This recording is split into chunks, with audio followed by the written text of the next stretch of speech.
Icarus and the Terms of Flight. Boring Greek myth. Dawn has only begun to color the stone workshop when a hush settles over the bay. Waves lap in slow heartbeats. Gulls drift without hurry, and the air smells faintly of sea salt and warm beeswax. Yet, this isn't the first line of a tragic ballad. It's the quiet moment right after someone scrolls past a very long disclaimer and clicks, "I accept the terms of flight." Inside, Daedalus sets a pair of pale wings in the window light. Feathers lie smooth as new parchment, and the wax, still soft, glows like honey in a teacup. Beside them stands Icarus, half awake, half astonished, running a thumb along the fragile spine as though it might begin to hum. No trumpets, no crowds, only the slow tick of an oil lamp and the rustle of feathers as a father whispers last-minute advice disguised as afterthoughts. Keep away from the sun. Keep away from the sea. Keep your promise to land before the wax forgets its shape. Outside, the horizon breathes a soft invitation. Icarus nods, steps onto the shoreline breeze, and wonders whether dawn or the fine print will decide what happens next. So drifts open a sleepy story of wings, distance, and the tender line between curiosity and caution, told slowly enough that even a rising sun can't hurry the quiet sky. Chapter 1. The Beta Test. The air in Daedalus's workshop hung thick with the scent of burnt bronze, ozone, and something vaguely floral, possibly a desperate attempt to mask the lingering aroma of failed experiments. Sunlight streamed through grimy windows, illuminating a chaotic landscape of half-finished inventions. A self-propelled chariot powered by what appeared to be a hamster wheel, a bronze automaton perpetually attempting and failing to polish a particularly stubborn helmet, and a bewildering array of gears, levers, and wires snaking across every available surface. It was, to put it mildly, a health and safety inspector's nightmare, a testament to Daedalus's singular focus, innovation at any cost, or, as he preferred to phrase it, disruptive technology. Daedalus himself, a wiry man with perpetually grease-stained fingers and eyes that glittered with manic energy, gestured wildly at a pair of wings propped precariously against a workbench. They were constructed from a framework of intricately woven reeds, covered in a shimmering coat of what looked suspiciously like solidified beeswax. "Behold," he proclaimed, his voice echoing slightly in the cavernous space.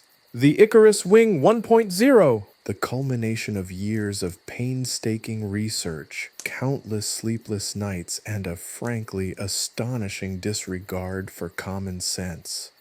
Icarus, his nephew, stood nearby, a mixture of excitement and trepidation etched on his youthful face. He eyed the wings with a critical gaze, his fingers tracing the delicate framework with a hesitant touch. They looked flimsy, incredibly flimsy, like something you might construct during a particularly ambitious arts and crafts session, not a device intended to defy gravity.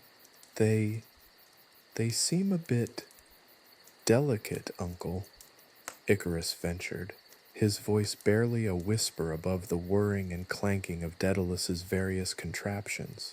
Daedalus waved a dismissive hand, scattering a cloud of dust motes in the air. "Delicate?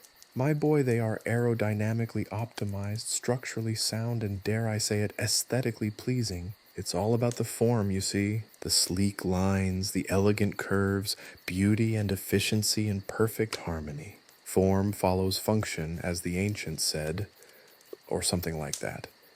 He winked, a glint of mischief in his eye. Icarus shifted uncomfortably. He'd envisioned something a little sturdier. Perhaps some kind of safety harness, a backup parachute, or even a basic instruction manual. But Daedalus, ever the visionary, or possibly just the supremely impatient, clearly didn't share his concerns. "So what do you think?" Daedalus asked, beaming expectantly. Ready to take flight? To soar like an eagle? Well, you get the idea. Icarus swallowed hard. I'm a little nervous, Uncle. There's no, safety features. Daedalus chuckled, a sound like gravel tumbling down a hill. Safety features? My boy, that's for beta testers on version 2.0. This is the cutting edge. Pure, unadulterated innovation. Think of it as an extreme sport. With wings. He gestured towards a small, almost illegible scroll tucked away in a corner of the workbench. There's a terms of service agreement, he said casually. Just a quick read-through before we begin. Standard procedure. Icarus approached the scroll with a sigh. The text was scrawled in tiny, almost invisible letters, crammed onto a single sheet of parchment that seemed on the verge of disintegration. He squinted, trying to decipher the fine print. It was mostly legal jargon, filled with clauses about liability waivers and the limitations of wax-based wing technology. He could make out a single stark warning buried deep within the text.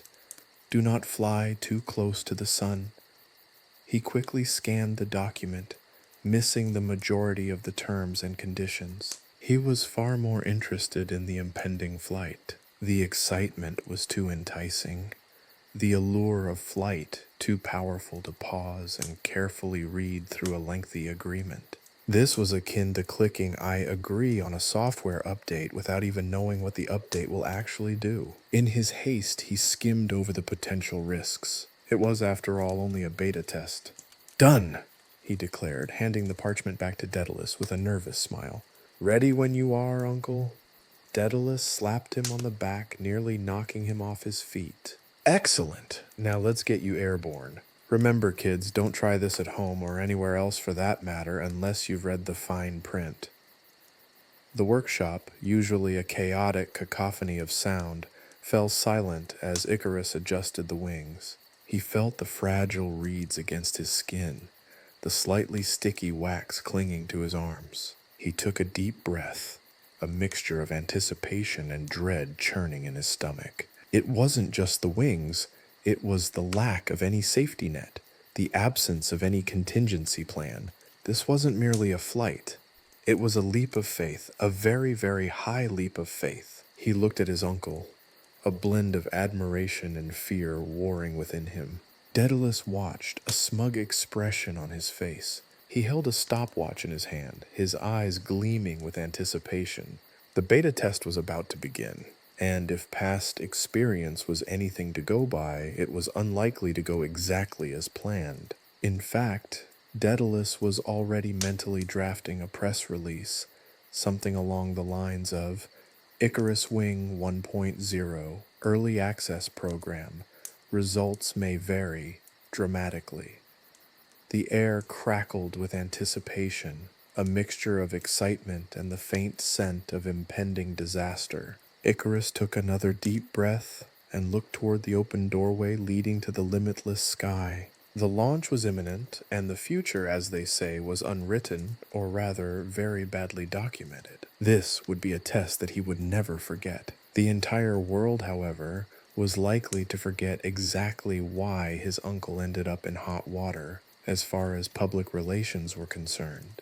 The scroll, brittle with age and neglect, felt like parchment made from a particularly stubborn breed of desert beetle. The lettering, a spidery script that seemed designed to test the limits of human eyesight, defied easy interpretation. Icarus, however, was not one for meticulous reading. His attention was a hummingbird hovering above a field of wildflowers, flitting from one enticing detail to another, never settling long enough to grasp the whole picture. He was, to put it mildly, a master of the skim and scan technique. He started with the bolded sections, the equivalent of clicking on the eye-catching pop-ups promising untold wonders. These mainly pertain to Daedalus's lack of liability in case of unforeseen circumstances, which, given Daedalus's track record, should have been explicitly defined. He breezed past the disclaimers about waxwing durability, his mind already soaring higher than any bird. He skipped over the section on acceptable levels of sunburn. His uncle hadn't provided sunscreen, so clearly that wasn't a major concern. The clause about potential for spontaneous combustion seemed a little overdramatic. A bit of dramatic flair, perhaps, to add some spice to an otherwise boring legal document. Besides, Icarus reasoned, the sun was far away. How much combustion could really happen? It was not as if he intended to spend all day basking in its glory. He had a flight to take, a new experience to enjoy. The fine print, predictably, was a minefield of legalese. Icarus, however, was less interested in the legal implications and more interested in the potential glory. Terms such as irrevocable relinquishment of all claims, exculpation from all forms of liability, and acceptance of personal responsibility for any and all consequences, including but not limited to incineration, incineration-related injuries, and subsequent plummeting into the sea, were merely obstacles on his path to an unforgettable adventure. The thought of spending hours deciphering the intricate legalese made his head spin even more than the idea of flight. He scanned the lengthy paragraphs, picking out key phrases like a seasoned treasure hunter searching for gold among the rocks. His interpretation of legal terms could be described as optimistic at best. Acts of God, he concluded, must surely refer to the occasional gust of wind. And force majeure? That probably just meant having to deal with a particularly pesky seagull. The most significant clause, however, was as conspicuous as a rogue pixel on a high-resolution screen. Do not fly too close to the sun. This single sentence, etched in a slightly darker shade of ink, served as a stark counterpoint to the rest of the document's playful tone. It felt like a single ominous warning buried deep inside a mountain of reassuring legal jargon. It was, in essence, the ultimate terms and conditions apply notice. Icarus naturally glossed over it. It's not that he deliberately ignored it. It was more that the sheer excitement of imminent flight eclipsed the warnings, much like a supernova eclipsing a distant star. He had, in essence, engaged in the modern equivalent of an internet user blithely clicking agree to a 10,000 word terms of service agreement without ever truly absorbing what it entailed, because the free trial of extreme aerial acrobatics was simply too compelling to pass up. In the context of modern digital life, it would be analogous to downloading a new revolutionary software without bothering to read the licensing agreement. In this scenario, that software was an untested pair of wax wings, and the potential crash was far more than a blue screen of death. It was a watery, salty, and ultimately fatal crash into a very unforgiving sea.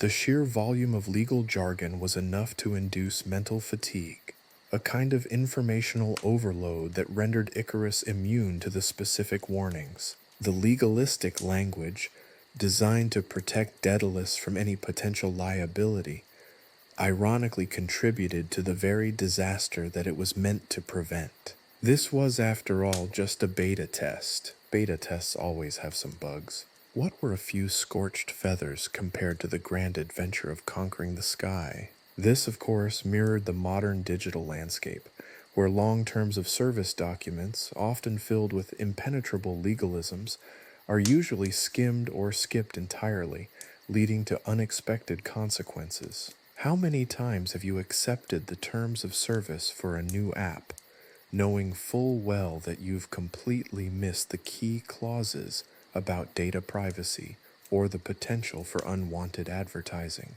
Icarus, in his youthful exuberance, was simply an early adopter of this very human tendency.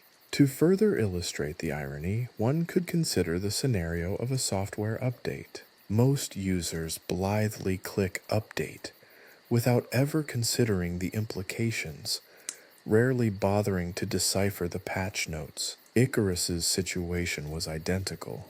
He had his update in the form of a pair of wings, and he'd chosen to skip the instructions for proper implementation. He had essentially bypassed the user manual, neglecting the critical information necessary for safe and successful operation.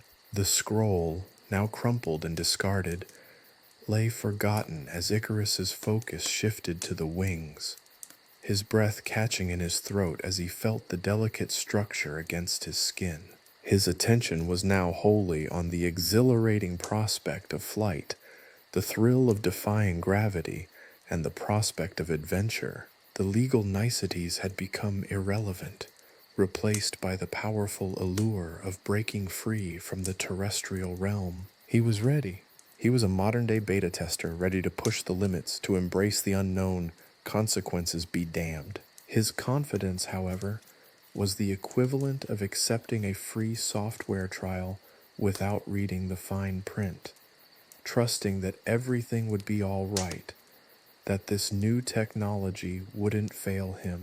But alas, even in the world of mythology, some versions of software are simply too buggy, even for a brave beta tester. The test, as Daedalus well knew, was about to begin. The Aegean Sea held its breath, waiting for the splash, and the sun, ever vigilant, shimmered, prepared to witness an epic and unfortunately predictable crash. Icarus adjusted the wax wings, the brittle material creaking under the slightest pressure. They felt less like a marvel of engineering and more like a particularly ambitious arts and crafts project. A wave of nausea unrelated to any actual motion sickness washed over him. He swallowed hard, the lump in his throat the size of a small petrified bird. This wasn't quite how he'd envisioned his first flight. The brochures, heavily edited of course, had depicted a graceful, effortless ascent, a majestic soaring through the heavens. The reality was stickier and significantly less majestic. He glanced at his uncle Daedalus, who was fiddling with a strange contraption resembling a giant, oversized soldering iron. Daedalus, never one for subtlety, wore a self-satisfied smirk that could curdle milk at 50 paces. "Ready, my boy?" he boomed, his voice echoing across the makeshift launch pad, which in reality was a rather precarious-looking cliff edge. "Ready as I'll ever be," Icarus mumbled, his voice barely a whisper. "But uncle, no parachute?" Daedalus chuckled, a sound like gravel gargling with vinegar. "Parachute? What for? This is state-of-the-art technology, my boy. My patented wax wing aerodynamics are foolproof." He winked, oblivious to the knot forming in Icarus's stomach. "Besides," he added with a flourish, "it would ruin the aesthetic. Think of the sleek lines, the aerodynamic perfection." Icarus wasn't entirely convinced. The sleek lines resembled something a particularly clumsy spider might have cobbled together during a caffeine-induced frenzy. And the aerodynamic perfection? Well, the wings were currently flapping slightly in the breeze, resembling a pair of particularly anxious butterflies. He pointed to a frayed section of wax near his left wing. "What about this?" Daedalus waved a dismissive hand. "Minor imperfection. Think of it as a feature, a testament to the handcrafted nature of the product. Adds character." The character in question felt suspiciously close to catastrophic failure. Icarus's apprehension grew exponentially. This wasn't a meticulously planned launch. It was more akin to the chaotic launch of a poorly tested app, where the beta testers were essentially human guinea pigs. His uncle's confidence felt less like assuredness and more like the blind optimism of someone who'd just bet their entire life savings on a 666 in a rigged game of dice. The launch pad itself felt less like a carefully constructed platform and more like an afterthought. It was a rugged, uneven patch of land overlooking the sea, strewn with discarded tools, half-eaten sandwiches, and what appeared to be the remnants of a rather unfortunate bird. The whole scene felt like a hastily assembled tech conference demonstration gone horribly wrong.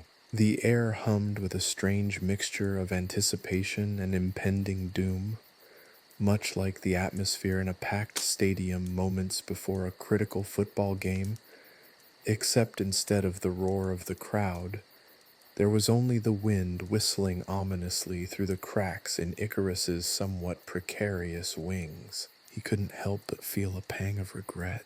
Where was the safety briefing? The comprehensive user manual? All he'd gotten was a hastily scribbled terms of service agreement, more concerned with disclaimers than safety instructions. He'd accepted the terms, of course, driven by a naive enthusiasm for the sheer thrill of flying. Now, standing on the precipice of disaster, those terms felt less like a legal document and more like a death warrant. A knot of worry tightened in his gut. The wind whipped around him, carrying the scent of salt and something vaguely like burnt toast. The sky, usually a comforting blue, now appeared ominous, a vast, unforgiving expanse stretching endlessly above him.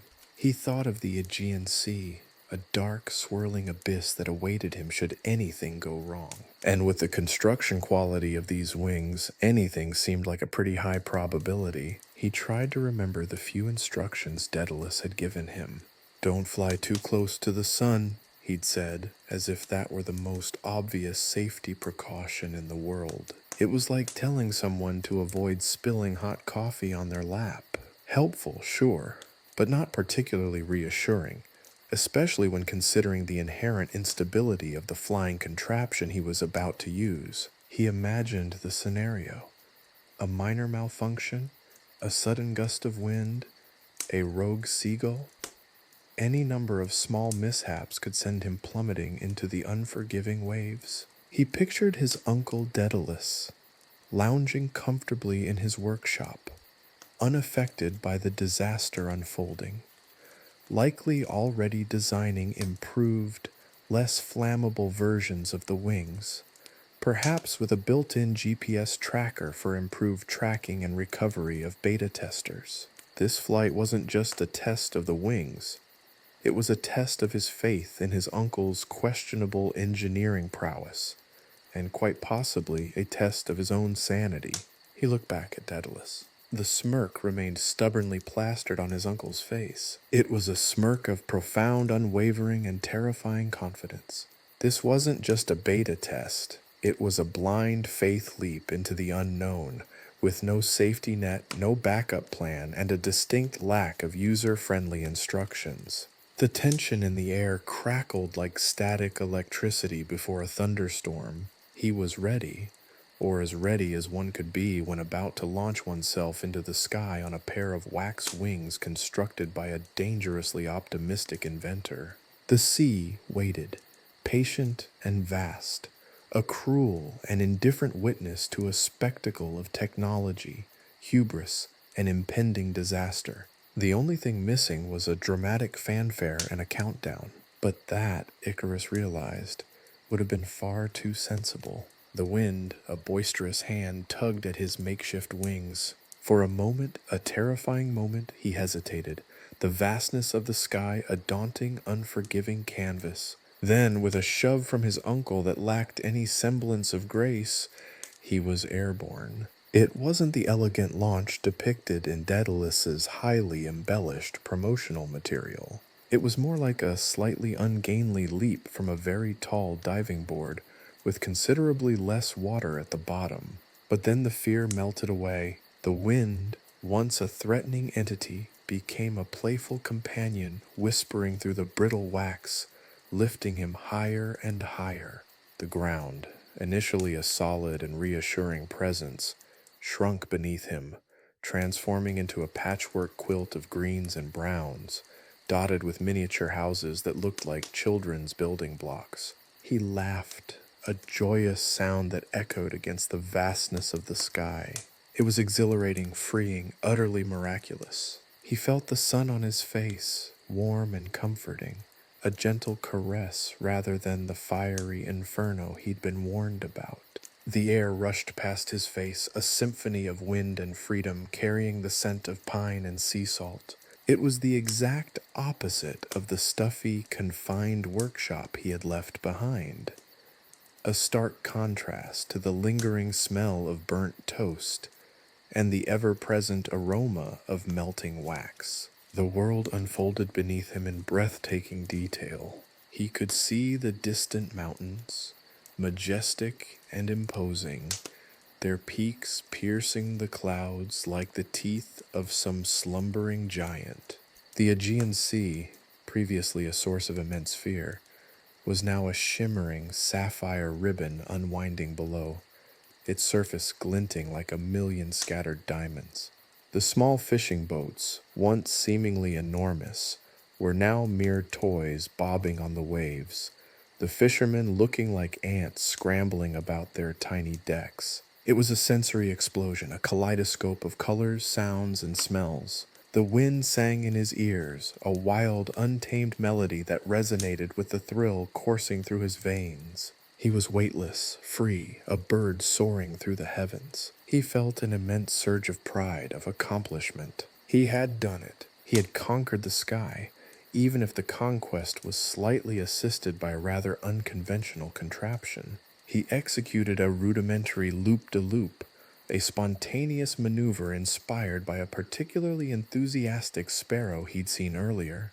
The wax creaked in protest but held. He performed a series of daring and slightly clumsy aerial acrobatics, his laughter echoing against the endless blue. This was it, the apex of his existence, a moment of pure, unadulterated joy that surpassed all expectations. He felt a surge of invincibility, a delusional confidence that only a successful beta test with no major glitches could provide. He imagined Daedalus, his uncle, watching from below, a proud smirk plastered across his face. He pictured the headlines: Icarus's triumphant flight, wax wings revolutionize air travel. He could already picture himself accepting numerous awards, basking in the glory of his achievement, delivering inspiring TED Talks about the importance of user testing. This wasn't just a flight, it was a paradigm shift. It was the future of air travel, neatly packaged and delivered on a pair of incredibly precarious, yet inexplicably functional wax wings. The moment was captured, not by a professional photographer, of course, but by a rather blurry, overexposed photo taken by a surprisingly adept seagull. The seagull, perhaps inadvertently trained by Daedalus's questionable experiments, had a knack for aerial photography and seemingly captured the perfect moment. Icarus, silhouetted against the sun, a fleeting image of triumph before the inevitable descent. The success, however, was fleeting. It was a deceptive mirage of triumph, a temporary reprieve before the inevitable crash. The celebratory mood was short-lived, an ephemeral bubble of joy that soon began to deflate. The initial exhilaration, a potent drug of adrenaline and achievement, started to wear off, leaving behind a nagging sense of unease. The idyllic scene that unfolded beneath him served as an ominous reminder of the hard, unforgiving reality that lay in wait should things go wrong. He hadn't even considered a landing strategy, distracted by the breathtaking view and his own ego. He was caught up in the heady moment, celebrating his success before it had even truly begun. The creaking of the wax wings, initially a minor annoyance, had become a relentless chorus of impending doom, an almost rhythmic reminder of their inherent fragility. The initial excitement had given way to a cautious apprehension, replaced by the cold certainty that this wasn't going to last. He was high, yes, higher than he'd ever been before, yet an unsettling feeling of vulnerability crept in, chilling his triumph with the icy breath of potential catastrophe. The vastness of the sky was no longer a symbol of freedom, but a harsh reminder of just how far he had to fall. The majestic mountains, once awe-inspiring, now appeared as treacherous peaks ready to impale him like a moth on a pin. Even the shimmering sea with its millions of diamonds was just an immense, unforgiving body of water waiting to swallow him whole. His self-assuredness, puffed up like a bellows full of hot air, began to leak, the punctures gradually allowing the reality of the situation to seep in. The perfect moment, captured by the seagull's camera, was quickly turning into a perfect storm of impending disaster. The feeling of invincibility shattered, leaving him exposed, vulnerable, and utterly unprepared for what was to come. The celebratory mood dissipated, replaced by a chilling premonition of the inevitable fall. He had tasted freedom, felt the intoxicating thrill of flight, but he'd overlooked the most crucial element, the safe return. The descent, he realized, was going to be a considerably less enjoyable experience. The creaking, a subtle whisper at first, intensified into a frantic screech. It was the sound of stressed polymers groaning under duress, a chorus of tiny fractures spreading like insidious cracks in a poorly baked cake. Icarus, still basking in the afterglow of his exhilarating ascent, initially dismissed it as merely the wings settling into their aerodynamic configuration, a technical term he'd vaguely picked up from Daedalus's rambling explanations. The promotional brochures, of course, hadn't mentioned the possibility of spontaneous disintegration. He attempted a celebratory barrel roll, a daring maneuver designed to impress the mythical gods and perhaps even attract the attention of a passing Pegasus. Instead, the wings protested with a violence that surpassed any graceful aerodynamic adjustment. A small chunk of wax, about the size of a particularly plump olive, broke free and spiraled down towards the earth. For a moment, Icarus considered catching it. Perhaps it could be recycled, repurposed as a rather peculiar souvenir. But the sheer terror of the situation swiftly superseded such frivolous thoughts. The wobble started subtly. At first, it was a gentle sway, like a dancer testing the rhythm of a new song. But then it escalated, transforming into a disconcerting shudder that ran through the entire structure of his makeshift wings. It felt like riding a roller coaster designed by a drunken architect. The previously majestic panorama below started to blur, the vibrant colors mixing into a nauseating swirl of greens, blues, and browns. He instinctively tried to adjust his flight path, making minute corrections to his course in a desperate attempt to regain stability. But the wings, increasingly unreliable, responded with erratic jolts, sending him careening in unexpected directions. It felt less like flying and more like being tossed around inside a particularly aggressive washing machine. His laughter had subsided, replaced by a tense silence punctuated only by the increasingly alarming cracks and groans emanating from his wings. The joyous feeling of freedom had been replaced by a chilling wave of panic, his heart hammering against his ribs like a trapped bird. The sun, once a gentle caress, now felt like a menacing glare, its heat radiating down upon him like an impending doom.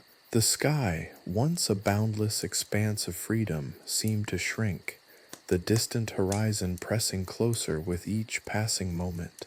The idyllic scene below, once so inspiring, now appeared as a terrifying landscape of potential impact points. The mountains looked less majestic and more like jagged teeth ready to tear him apart. The sea, once a glittering ribbon, had transformed into a deep, unforgiving abyss ready to swallow him whole. His confidence, the intoxicating sense of invincibility, had utterly evaporated, leaving behind a raw, terrifying fear. He tried to remember Daedalus's instructions. There had been something about avoiding the sun, but the instructions, rather like the user manual, were minimal, lacking in any serious degree of depth. "Don't fly too close to the sun," Daedalus had nonchalantly remarked, his tone suggesting he'd be more concerned with the spilled olive oil than with Icarus's impending demise. Perhaps a more detailed safety manual would have been advisable, Icarus now mused, his thoughts now focused on immediate survival rather than future glory. The cracks multiplied, spreading like a spider web across the surface of the wings. He could feel the wax softening, its consistency changing from a brittle solidity to a viscous, alarmingly pliable substance. The air rushing past his face was no longer a gentle breeze, but a relentless wind buffeting him, threatening to rip the wings apart. The seagull, that enthusiastic aerial photographer, had likely already taken its picture and left him to his fate. No commemorative plaque would remember his successful beta test. His imagined TED Talk, where he'd regale the audience with inspiring tales of his daring ascent, now morphed into a gruesome mental image of a dramatic impact, the crash echoing through the hallowed halls of technological innovation as a cautionary tale. He attempted a desperate turn, aiming for a distant, promising-looking island. It was a long shot, a Hail Mary pass into the unforgiving arena of the Aegean Sea. The turn proved to be a mistake. The remaining wax, stretched to its breaking point, gave way with a final agonizing crack. A large section of the right wing ripped away, sending Icarus into a terrifying, uncontrolled spin. The world tilted, spun, and then plunged. The sensation of falling was utterly unlike anything he'd ever experienced. The exhilarating freedom of flight had been replaced by a visceral, terrifying descent. He was no longer a master of the skies. He was a helpless toy tumbling towards a certain and decidedly unpleasant end.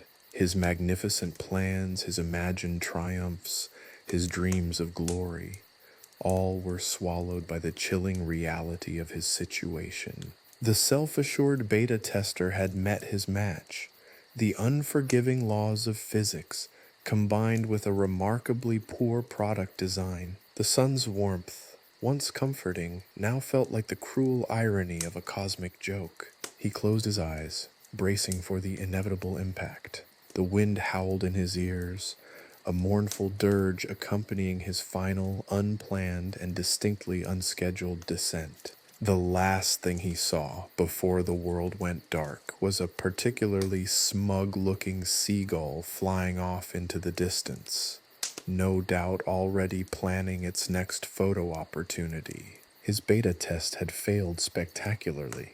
The user experience? Let's just say it could use some improvement, and maybe a few more iterations before the launch of the next model. Perhaps a crash test dummy next time? Chapter 2. The Sun's Terms of Service. The wax, once a resilient shield against the sun's fury, was now behaving like a particularly temperamental souffle. It softened, sagged, and wept tiny rivulets of melted resin, each drip a tiny tear of impending doom. Icarus, however, remained unfazed, or perhaps more accurately, utterly oblivious to the increasingly dire situation. He was too captivated by the breathtaking view from his ever-increasing altitude. The world stretched out below him, a breathtaking tapestry of land and sea, a panorama that would have made even the most jaded Instagram influencer green with envy. He'd surpassed the clouds, those fluffy white obstacles once depicted in Daedalus's overly optimistic marketing materials as mere minor atmospheric inconveniences. He was now soaring through a crystalline expanse of azure, closer to the sun than any mortal had ever dared to venture. It felt exhilarating, terrifying, and strangely addictive all at once, a potent cocktail of fear and triumph. He felt a kinship with the eagles, those majestic rulers of the sky, although he suspected they wouldn't have attempted such a reckless flight with such shoddily constructed equipment. The sun, once a distant, benevolent glow, now filled his field of vision, a blazing orb of incandescent energy that radiated an almost palpable heat. The intensity was overwhelming, the air shimmering and distorting the already blurred landscape below. He could feel the heat searing his skin, a discomfort he initially dismissed as simply another unexpected feature of high-altitude flight. His earlier excitement was now laced with a strange, unsettling apprehension, a gnawing feeling that something wasn't quite right, a vague premonition of impending disaster. The wings, once sturdy, felt flimsy and unreliable, the structural integrity compromised by the relentless assault of the sun's intense radiation. The creaking, groaning, and cracking had escalated into a full-blown cacophony, a desperate plea for respite that Icarus chose to ignore. He was driven by an insatiable need to push boundaries, to achieve heights previously unattainable, a compulsion that overshadowed any sense of caution or self-preservation. He performed another reckless maneuver, a sharp turn designed to impress the celestial audience he imagined was observing his daring feat.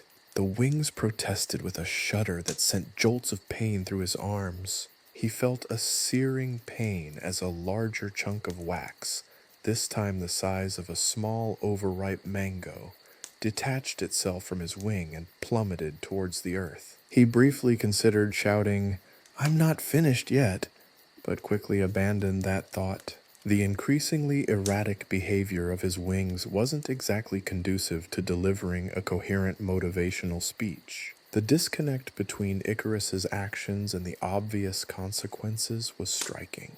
It was the digital equivalent of clicking "I agree" on a 50-page terms of service agreement without actually reading it, only to discover later that you've inadvertently signed away your firstborn child. In this case, his firstborn child was his own personal safety. He was ignoring the warning signs, the flashing red lights screaming, "Danger!" Imminent system failure as he pushed himself ever closer to the sun. He imagined Daedalus back on the island, sipping a cool drink and shaking his head, muttering something about reckless beta testers and lack of comprehensive user manuals. He'd likely already started working on the V2, zero of the wings, incorporating such user-friendly upgrades as self-cooling mechanisms and parachutes. He chuckled at the thought, a hollow, nervous sound lost in the roaring wind that whipped past his ears. The heat intensified, each passing moment pushing the wings closer to their thermal limit. The scent of melting wax filled his nostrils, a sharp, acrid odor that hinted at the impending catastrophe. The azure sky began to blur, the sun's intense glare turning the world into a hazy, distorted spectacle. His vision swam, and the ground below became a swirling vortex of confusing colors. He desperately tried to lower his altitude, to escape the sun's lethal embrace, but the wings responded sluggishly, their movements as unpredictable as a drunken octopus. He was losing control, his every attempt to regain stability only resulting in further instability, a testament to the poor ergonomics and lack of quality control in the wing design. He considered sending a distress signal, possibly a smoke signal, or perhaps a carrier pigeon, but quickly realized that neither would be of much help at his current altitude. His only realistic option was to somehow salvage the situation, which seemed as likely as finding a unicorn wearing a monocle in the Aegean Sea. The thought of the impending crash wasn't entirely unpleasant, though. It at least would certainly provide a dramatic conclusion to his ill-fated adventure, one he could later recount with pride, if he survived, or with a haunting irony, if he didn't. He noticed a familiar shape below, a small rocky island. A glimmer of hope, feeble as it may have been, ignited within him. It was a long shot, a desperate gamble, but it was better than nothing. With a surge of adrenaline and a prayer to whatever deity might be listening, he attempted a desperate turn, maneuvering his increasingly unreliable wings toward the tiny sliver of land. He steered wildly, battling the erratic movements of his failing wings, his body tense with the sheer force of will. The proximity of the sun was causing severe distortions in his vision, making even basic maneuvers incredibly difficult. The island, once a distant speck, grew larger, offering the faint promise of salvation. But the wings, burdened by the weight of ambition and the relentless heat, were reaching their breaking point. A final agonizing crack echoed through the air. This time it wasn't just a small chunk. A significant portion of the left wing detached, sending him into a wild, uncontrollable spin. The world turned upside down and sideways, a kaleidoscope of colors and shapes that merged and separated in a chaotic dance of impending doom. The last shred of his confidence evaporated, replaced by a primal, gut-wrenching terror. He was falling, plummeting towards the unforgiving embrace of the Aegean Sea, the victim of his own hubris and Daedalus's shockingly lax quality control. He hadn't just ignored the terms of service, he had completely disregarded them as if they were written on a napkin, in a language only a pigeon could understand. He briefly wondered if the seagulls would make a documentary about his life and impending demise. This truly felt like the end. A spectacular, fiery, and probably rather soggy end. The world fractured. One moment, it was a dizzying panorama of swirling blues and blinding whites. The next, it was a chaotic smear of color, a Jackson Pollock painting gone horribly wrong. Icarus, no longer soaring like an eagle, tumbled like a particularly clumsy, wax-winged bowling pin. The sun, once a glorious beacon, now felt like a malevolent spotlight, illuminating his impending demise with cruel, unforgiving brilliance. He had become a human meteor, hurtling towards a watery grave. The air rushed past him, a deafening roar that drowned out the frantic hammering of his heart. His vision, already impaired by the sun's glare, was now a blurry, nauseating kaleidoscope. The once majestic azure sky transformed into a swirling vortex of greens, blues, and angry purples, a psychedelic trip gone horribly, tragically wrong. It was like someone had taken his reality and tossed it into a washing machine set on spin cycle. He tried to orient himself to regain some semblance of control, but his body was a flailing mess of limbs, his arms and legs thrashing wildly, useless appendages in the face of gravity's relentless pull. The remaining fragments of his wings, tattered remnants of a once grand ambition, offered no comfort, no resistance. They were like broken promises, fluttering uselessly in the wind, mocking his desperate struggles. The Aegean Sea, once a distant, shimmering expanse, was now a rapidly approaching, doom-laden expanse of dark blue, its surface a menacing mirror reflecting the sky's chaotic fury. It promised a cold, unforgiving embrace, a stark contrast to the sun's scorching intensity. He braced himself for the impact, anticipating a bone-shattering collision that would send him to a watery oblivion, punctuated by the mournful cries of seagulls. It was, he mused with a morbid sense of humor, a fittingly dramatic conclusion to a flight that had started with so much unwarranted optimism. The descent was surprisingly fast. It felt less like falling and more like being violently catapulted through a cosmic washing machine again on a high-speed spin cycle. His stomach lurched, performing acrobatic feats of its own, threatening to escape his body in a spectacular and rather messy projectile vomiting display. The thought briefly crossed his mind that this would be a rather undignified end to his daring adventure, a far cry from the heroic landing he'd envisioned while carefully choosing the perfect filter for his imaginary Instagram post. Just before impact, a strange calm descended upon him.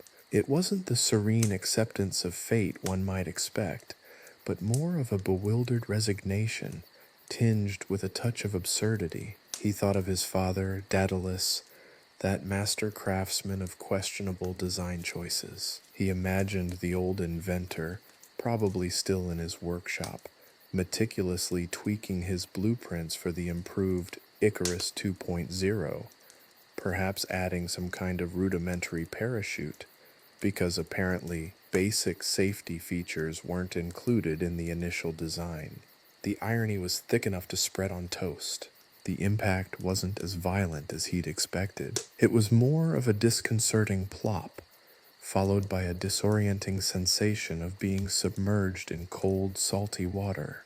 The sea, however, wasn't nearly as welcoming as a warm bath. It tasted overwhelmingly of salt and regret, the perfect blend for a thoroughly unpleasant post-flight experience. He felt the jarring impact against the water, followed by the crushing weight of the sea as he began to sink, his body momentarily stunned by the abrupt transition from air to water. He fought the overwhelming urge to succumb to the cold, salty depths, his lungs burning for air, his limbs heavy and leaden. He thrashed, sputtering and coughing, his body struggling against the relentless tug of the waves. The sea, seemingly enjoying his predicament, tossed him around like a rag doll. His once meticulously styled hair was now a tangled mess, a testament to the chaotic journey he had just endured. The irony was not lost on him. He'd conquered the heights only to be humbled by the depths. The great escape from the clutches of the sun had resulted in a less than graceful entry into the cold embrace of the Aegean Sea. He pictured the headline in the mythical newspaper, "Local youth attempts flight, ends up in unexpected dip." As he struggled to stay afloat, his thoughts drifted back to the terms of service he'd so blithely skipped. He could practically hear Daedalus's voice in his head, that exasperated sigh, the gentle and slightly sarcastic reminder. "Icarus, darling, did you read the safety instructions?" "Seriously, son, the part about the sun? The whole 'don't fly too close' bit?" His vision was blurring again, this time due to the sting of salt water in his eyes, not the blinding glare of the sun. He envisioned himself soaked, bruised, and thoroughly embarrassed, telling the tale of his ill-fated flight, becoming the cautionary tale of reckless innovation. He wondered if they'd give him a discount on the next version of the wings. Perhaps a loyalty card? A frequent flyer program for future air-based misadventures? He spluttered out another mouthful of seawater, tasting the bitter disappointment of his grand technological failure. The sun's terms of service weren't just a legal agreement. They were a fundamental truth of nature, a lesson learned in the most painful and thoroughly soggy way imaginable. He was a testament to the importance of reading the fine print and the perils of being a test subject for your father's untested inventions. The seagulls, he noted with a final ironic thought, were getting a rather good view of his predicament. They were probably already composing their documentary script. The title was obvious, Icarus, a case study in epic failure, and it would be a box office hit. He just hoped that his life insurance policy included coverage for exceptionally poor judgment. The cold was a physical entity, wrapping around him like a shroud. Each icy wave was a slap in the face, a reminder of his monumental error. It wasn't just the physical discomfort.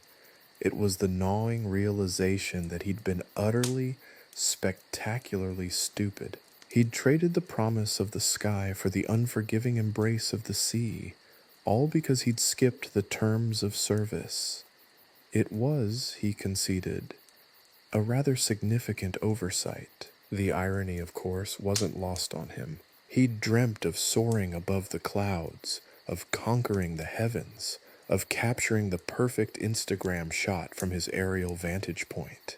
Now, he was battling for air, fighting the increasingly desperate urge to succumb to the crushing weight of the water. His carefully crafted self-image, intrepid adventurer, pioneer of the skies, was dissolving as quickly as the wax wings that had betrayed him.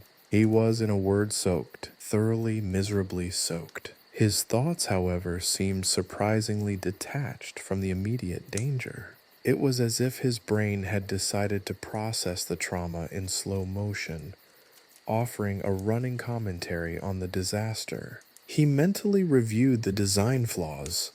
The wax, predictably, hadn't held up under the stress of prolonged exposure to high temperatures. The aerodynamic properties were questionable at best. The wings felt more like clumsy, oversized flippers.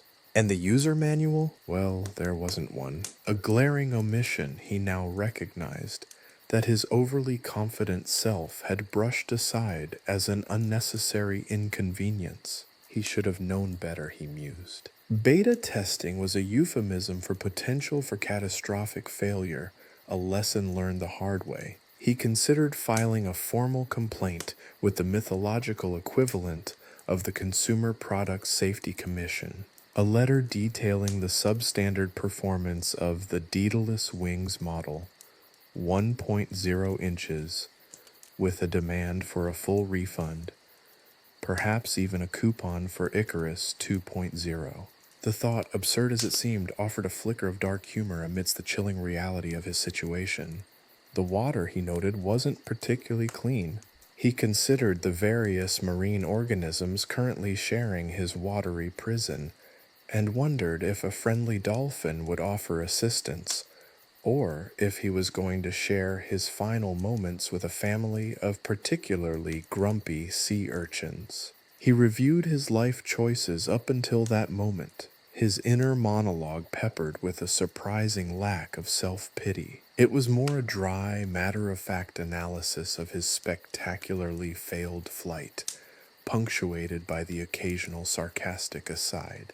His failure, he realized, wasn't just a matter of faulty wings. It was a product of his own arrogance. He'd ignored the warnings, not out of malice, but out of sheer, unadulterated overconfidence. He'd believed his own hype, that self-assured image of himself as a modern-day Icarus, bravely challenging the boundaries of human potential. In reality, he was a cautionary tale, a living embodiment of the risks inherent in ignoring common sense and safety protocols. He was reminded of his father's casual warning, the nonchalant, "Don't fly too close to the sun." It hadn't been a menacing threat, but a simple, almost offhand comment, more of a terms of service agreement, one he had unfortunately chosen to overlook. The fact that his father was an innovative inventor who sometimes skipped a few of the finer points of safety features didn't necessarily excuse his own careless disregard for safety. And then he had an epiphany that came to him with the force of a wave crashing over his head. The real failure wasn't the technological malfunction, the flawed design, or even the burning wax. The real failure was his utter lack of a user manual. Had he read the fine print, he might have adjusted his flight plan, possibly even taken extra precautions, or at the very least packed a snorkel. He imagined the manual. Daedalus Wings Model 1.0 Operation Instructions. 1. Attach wings securely. 2. Do not fly too close to the sun. Seriously, this is important. 3. In case of emergency, deploy, well, we haven't figured that out yet, so good luck. The user experience, he reflected, was suboptimal, to put it mildly. The lack of any kind of emergency protocol, the non-existent warning system, the overall aesthetic of easily combustible materials. The whole thing was a disaster waiting to happen. He lamented, an unpaid beta tester for a product with far too many critical design flaws. He should have insisted on an alpha test, on a proper review process, on a robust safety net, or at the very least a functional parachute.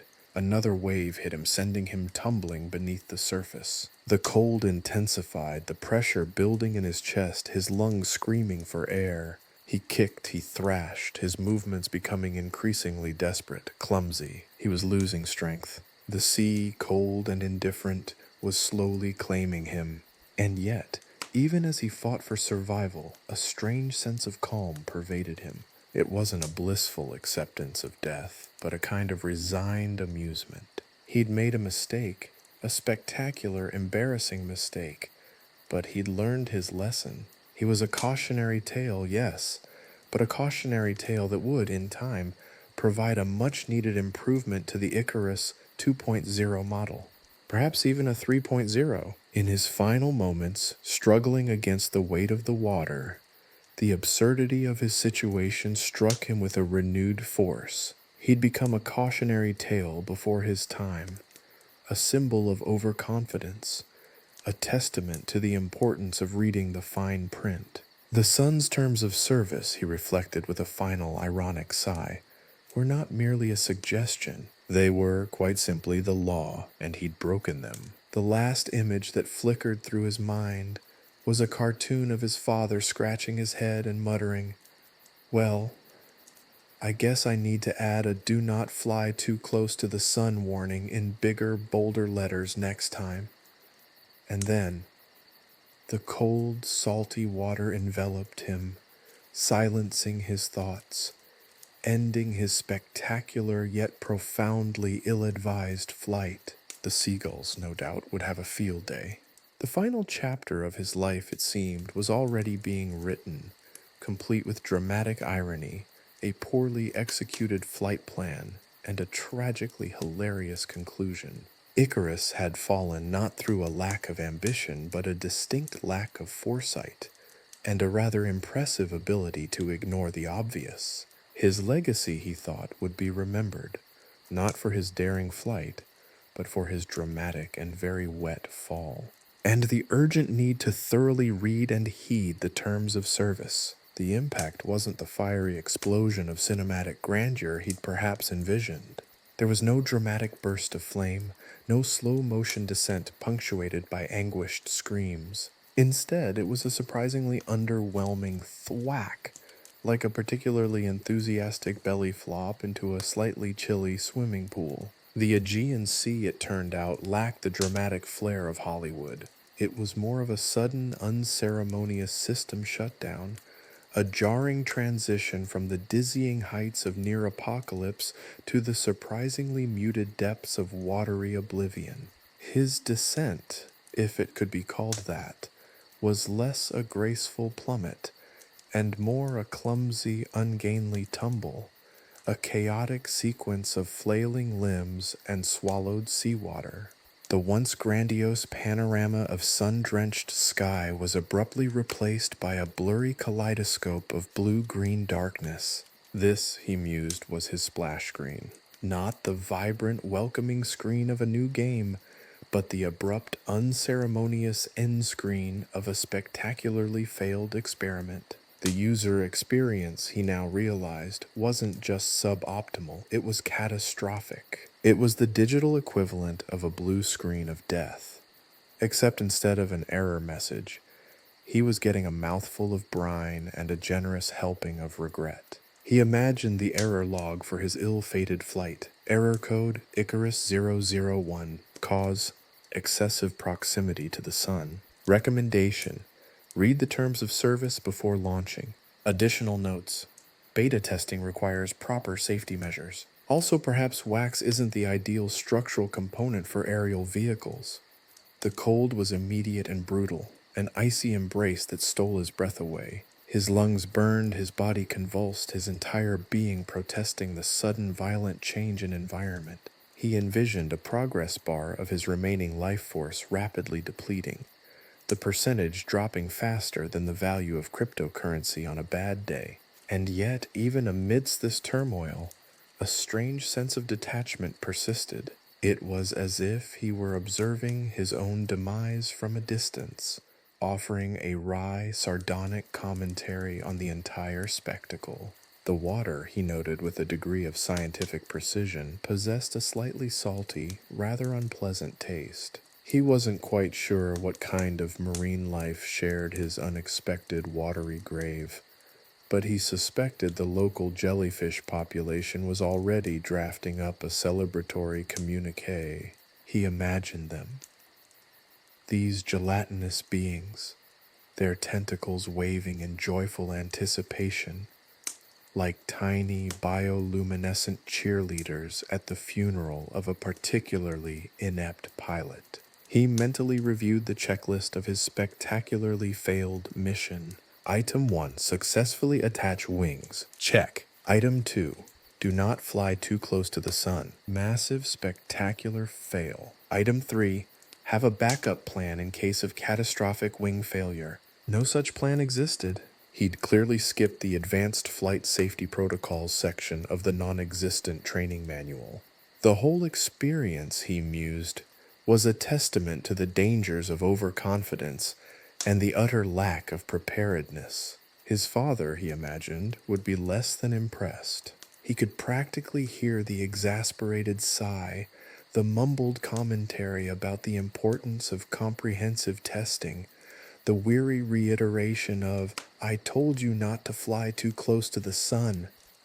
Daedalus, despite his genius, seemed to have a glaring blind spot when it came to safety protocols, and it seemed his son had inherited the gene for risky behavior. This, he surmised, would become a family tradition. Icarus, the original beta tester, whose demise fueled the development of more user-friendly and less flammable flying contraptions. As the cold began to numb his extremities, his thoughts drifted to less immediate concerns. He pondered the ramifications of his sudden watery demise on his social media presence. Would his followers miss his meticulously curated images of breathtaking sunsets from his non-existent aerial vantage point? Would his last post, a cheeky selfie with a caption along the lines of "Conquering the Skies," Icarus Mythology 2, Zero Wings Off Wax, become a poignant testament to his hubris? He suddenly wished he'd invested in a waterproof GoPro. Then there was the matter of his legacy. Would he be remembered as a pioneer of the skies, a tragic hero, or just a particularly unfortunate beta tester? He suspected that history, with its penchant for dramatic irony, would opt for the latter. He envisioned a future textbook illustration featuring his plummeting form, captioned with the cautionary tale of a reckless adventurer who ignored the terms of service. The illustration would likely include an amusingly drawn seagull perched on a floating wax wing, enjoying a particularly delicious snack. The pressure in his chest was growing, the cold tightening its icy grip. He felt the weight of the water, the relentless pressure of the sea, and the realization that his grand adventure had come to a rather soggy end. Yet, surprisingly, he didn't feel anger or regret, only a detached sense of amusement. His downfall, he had to admit, was spectacular, a cosmic joke of epic proportions. It was the kind of spectacular failure that would be studied in design schools for generations to come. A lesson in what not to do when designing and testing highly experimental flight systems. His final thoughts as the darkness enveloped him were less about fear and more about practical considerations. He should have, he mused, insisted on a better user manual, maybe even a set of FAQs. He also should have considered investing in flight insurance. He imagined a promotional image for a mythical insurance company, Daedalus Wings Insurance. Because even gods make mistakes. He envisioned a robust FAQ section. Q, what should I do if my wax wings melt? A, we haven't figured that one out yet. Please contact customer service in the afterlife. And then the cold, salty darkness finally consumed him, drawing a close to his spectacularly ill-advised flight. The Aegean Sea, once a symbol of his ambitious goal, now served as his watery tomb. His grand adventure, his audacious challenge to the gods, ended not with a bang, but with a quiet, unceremonious plop, a fitting conclusion to a story that was equal parts hilarious and tragic. Icarus, the beta tester, had met his end, a casualty not of ambition but of neglecting the fine print. The sun's terms of service, it seemed, were not merely a suggestion, they were quite literally the law, and Icarus, in his overconfidence, had broken them. The cold seeped into Icarus's bones, a chilling counterpoint to the fiery demise he'd half expected. Instead of a dramatic, fiery end, his plunge had been more akin to a poorly executed cannonball into a particularly uninviting swimming pool. He imagined the incident report, a stark contrast to the heroic narrative he'd envisioned for posterity. It would read something like this. Incident report. Icarus flight test. Beta V1. 0 date. Date of disastrous flight. Subject. Catastrophic wing failure. Description: Subject Icarus, beta tester.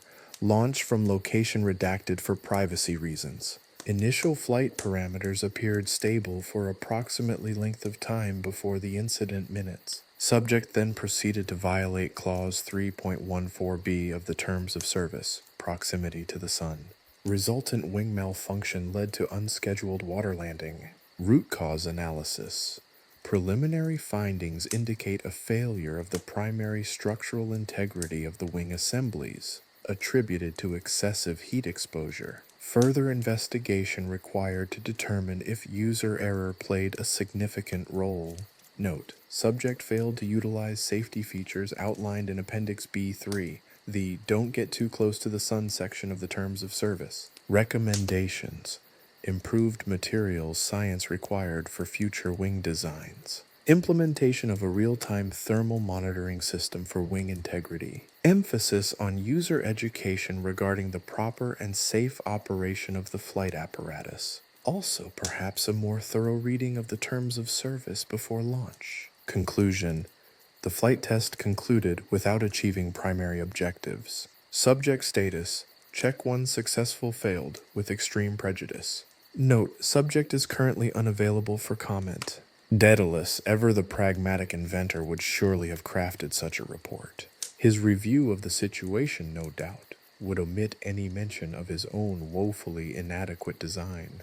It was likely he'd have focused on external factors, blaming the sun for being too hot, the wax for being too, well, waxy, perhaps even the Aegean Sea for being too unexpectedly cold. He'd likely have concluded the report with a request for further funding, emphasizing the need for enhanced thermal protection systems for future versions of his revolutionary and flammable wings. No mention, naturally, of a lack of comprehensive testing or, more importantly, a proper user manual. The lack of a user manual was a significant oversight, Icarus reflected. A simple, well-written guide could have saved him from a watery grave. He imagined a helpful FAQ section. Q, my wings are melting. What should I do? A, well, ideally you shouldn't have gotten this far, but if you're experiencing significant wing degradation, I strongly recommend initiating an immediate descent to a safe, lower altitude. Avoid sun exposure. Do not attempt to remelt and reapply the wax. This is extremely dangerous and is likely to void any remaining warranty. Q, I'm experiencing sudden, unexpected weightlessness. Is this normal? No, this is not normal. You are probably falling. Please see previous question for suggested solutions. Q, can I upgrade my wings to a more durable material? A, currently no upgrades are available. Please consider our newer models once they're developed after this embarrassing incident. We apologize for the inconvenience and disappointment. Q, my wings have failed. I am currently in the process of making an unplanned acquaintance with the Aegean Sea. Is there anything I can do?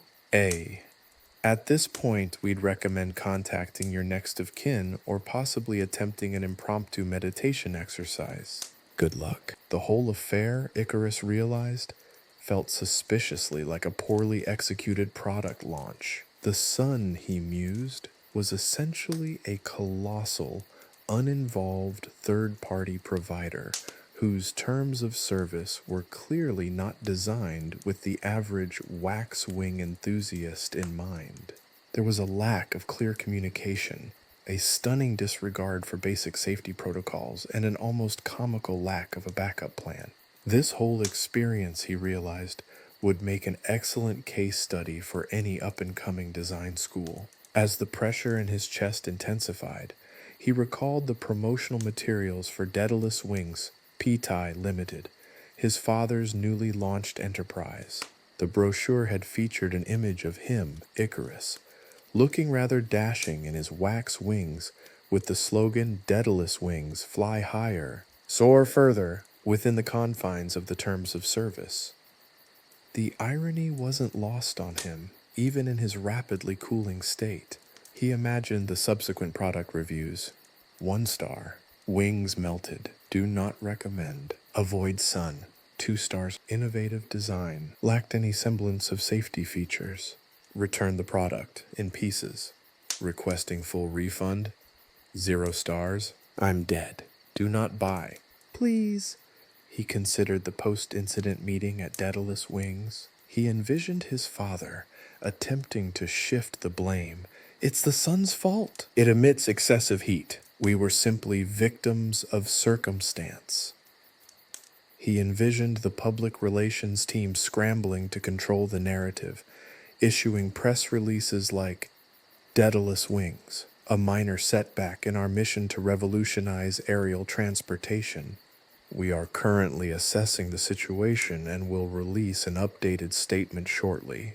We regret any inconvenience this may have caused, particularly to our valued beta tester, Icarus.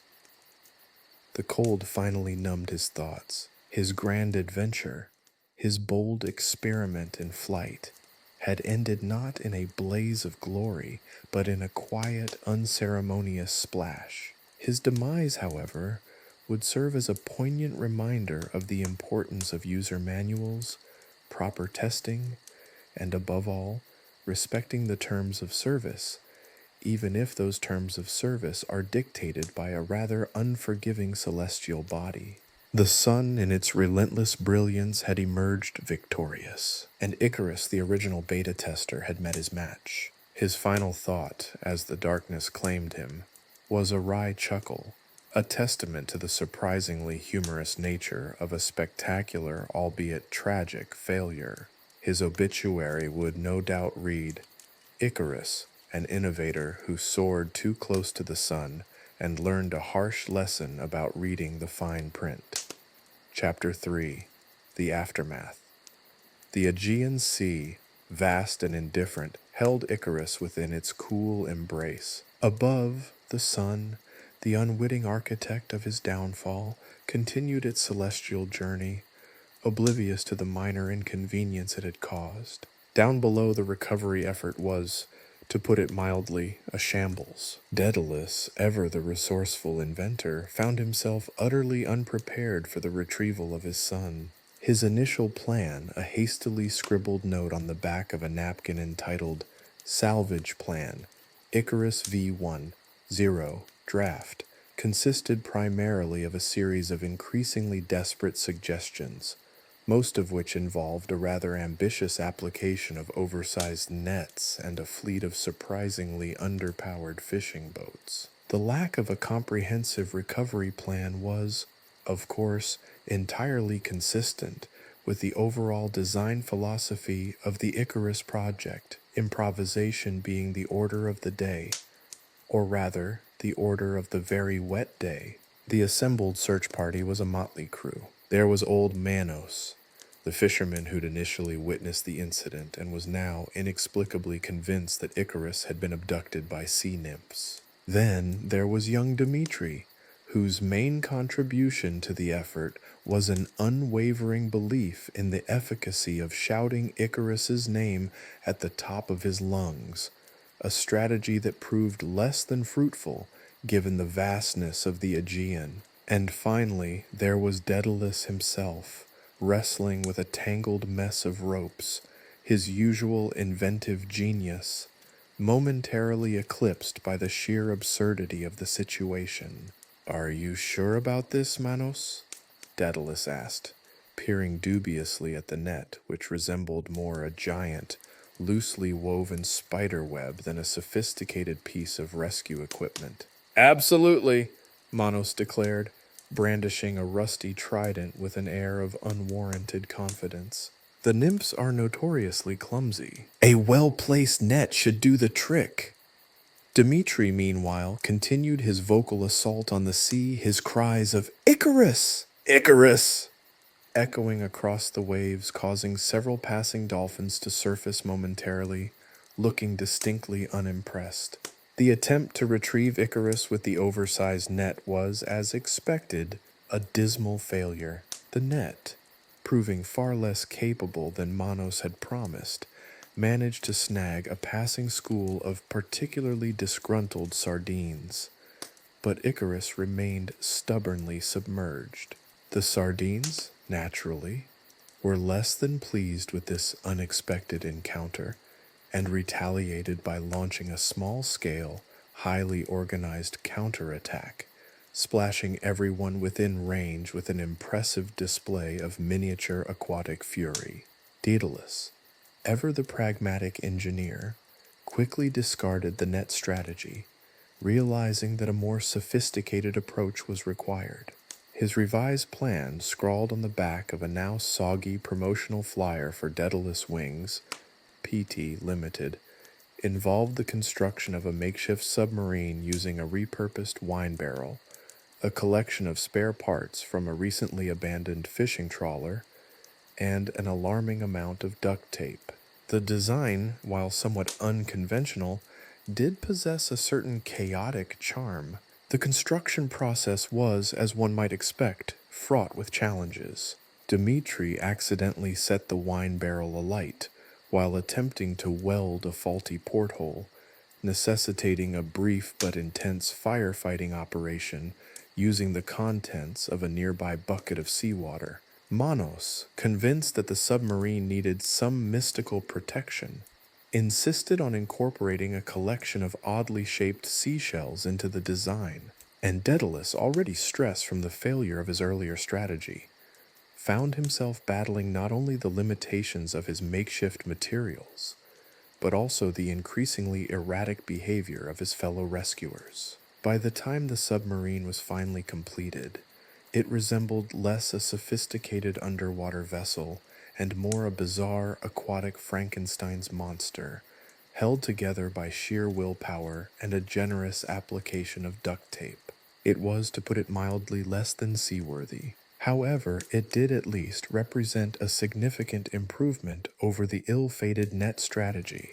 The launch of the makeshift submarine was even less impressive than its construction. The submersible, despite Daedalus's best efforts, sank almost immediately, causing Manos to declare that the sea nymphs must have a grudge against repurposed wine barrels. Dmitri, meanwhile, continued to shout Icarus's name, his voice now thick with exhaustion and a growing sense of resignation.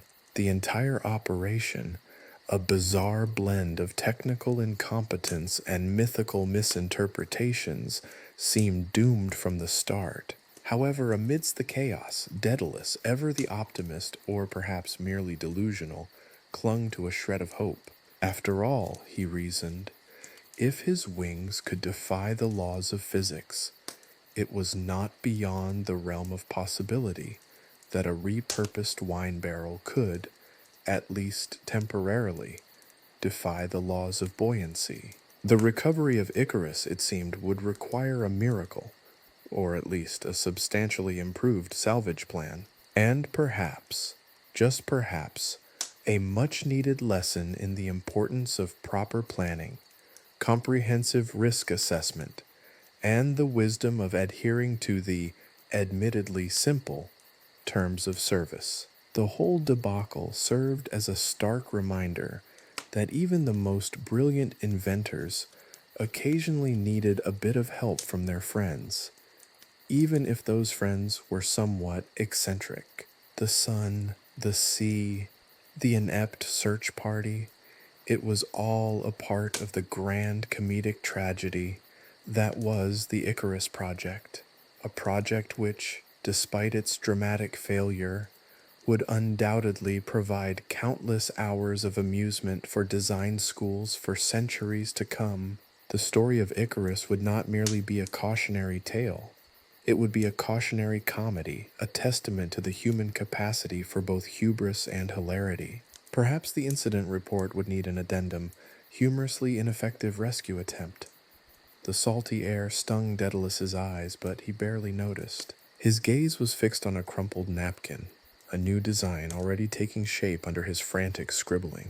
The Aegean Sea, still churning from the recent splashdown, held no interest for him. Icarus, his son, his beta tester, was a detail, a minor setback in the grand scheme of aerial innovation.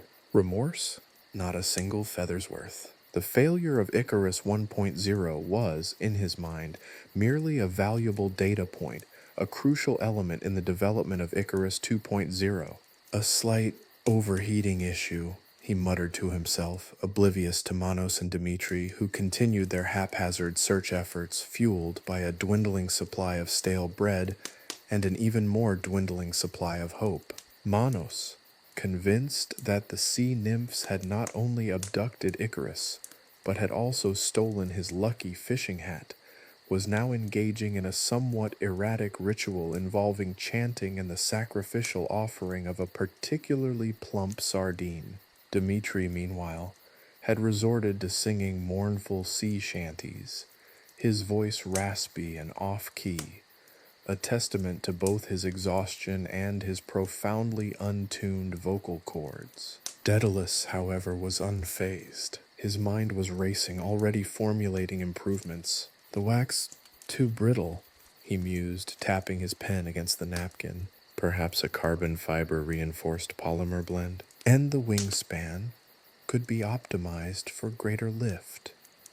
The sun, that celestial fire that had incinerated his son's wings, didn't register as a failure of the design, but rather as a challenge, an extreme test environment that hadn't been adequately considered in the initial prototype.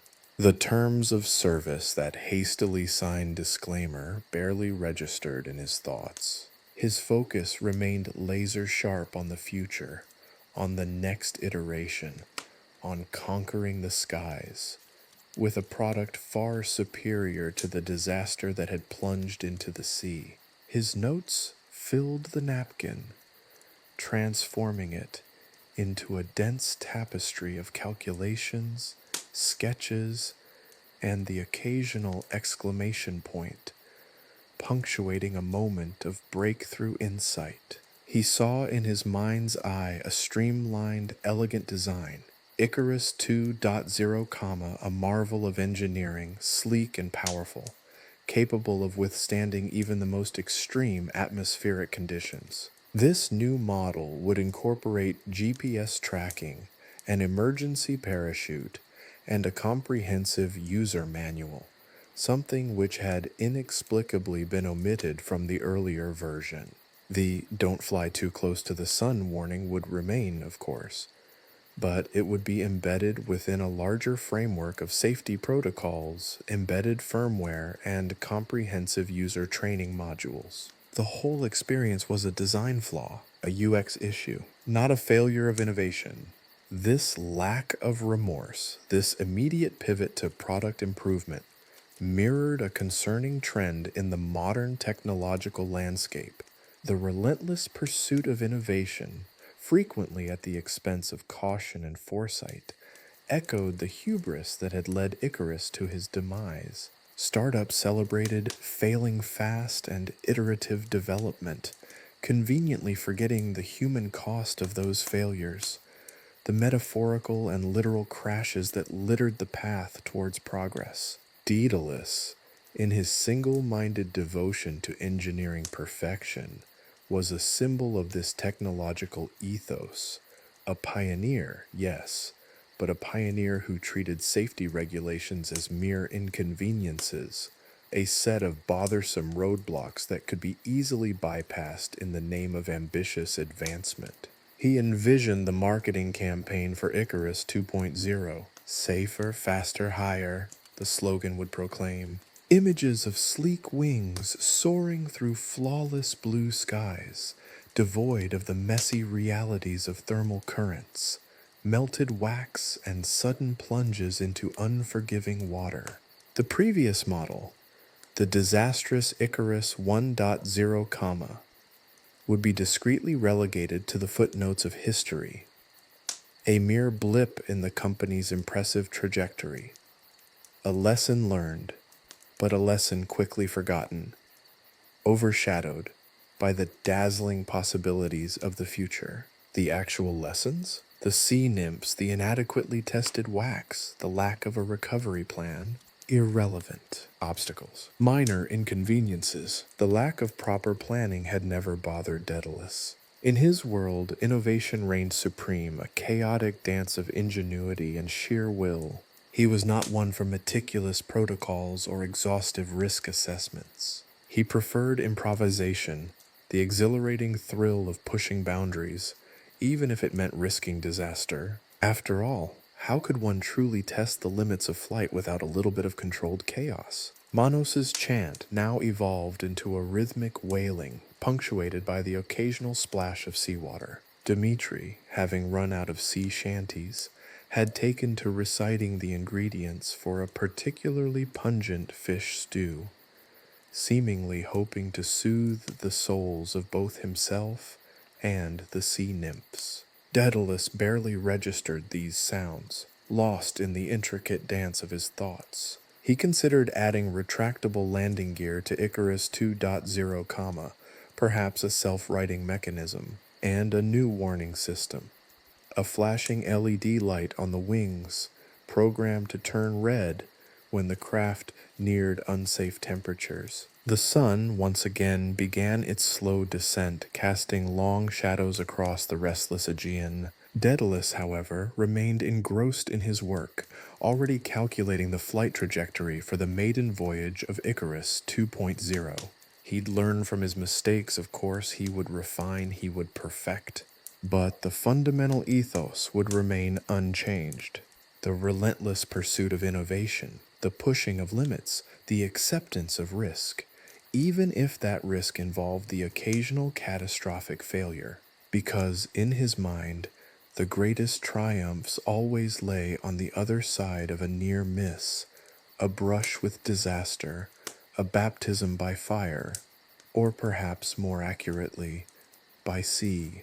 The whole affair served as a cautionary tale, but not in the way one might expect. It wasn't a tale of the dangers of hubris or the importance of caution. It was a tale of the enduring human spirit of innovation, an innovation that often proceeded with a breathtaking disregard for the potential consequences. It was a reflection of the modern world's appetite for rapid technological advancement, where the pressure to innovate often trumped the need for thorough safety procedures and rigorous testing. It was, in its own absurd way, a testament to humanity's ability to learn, to adapt, to move forward, albeit sometimes with a significant amount of collateral damage.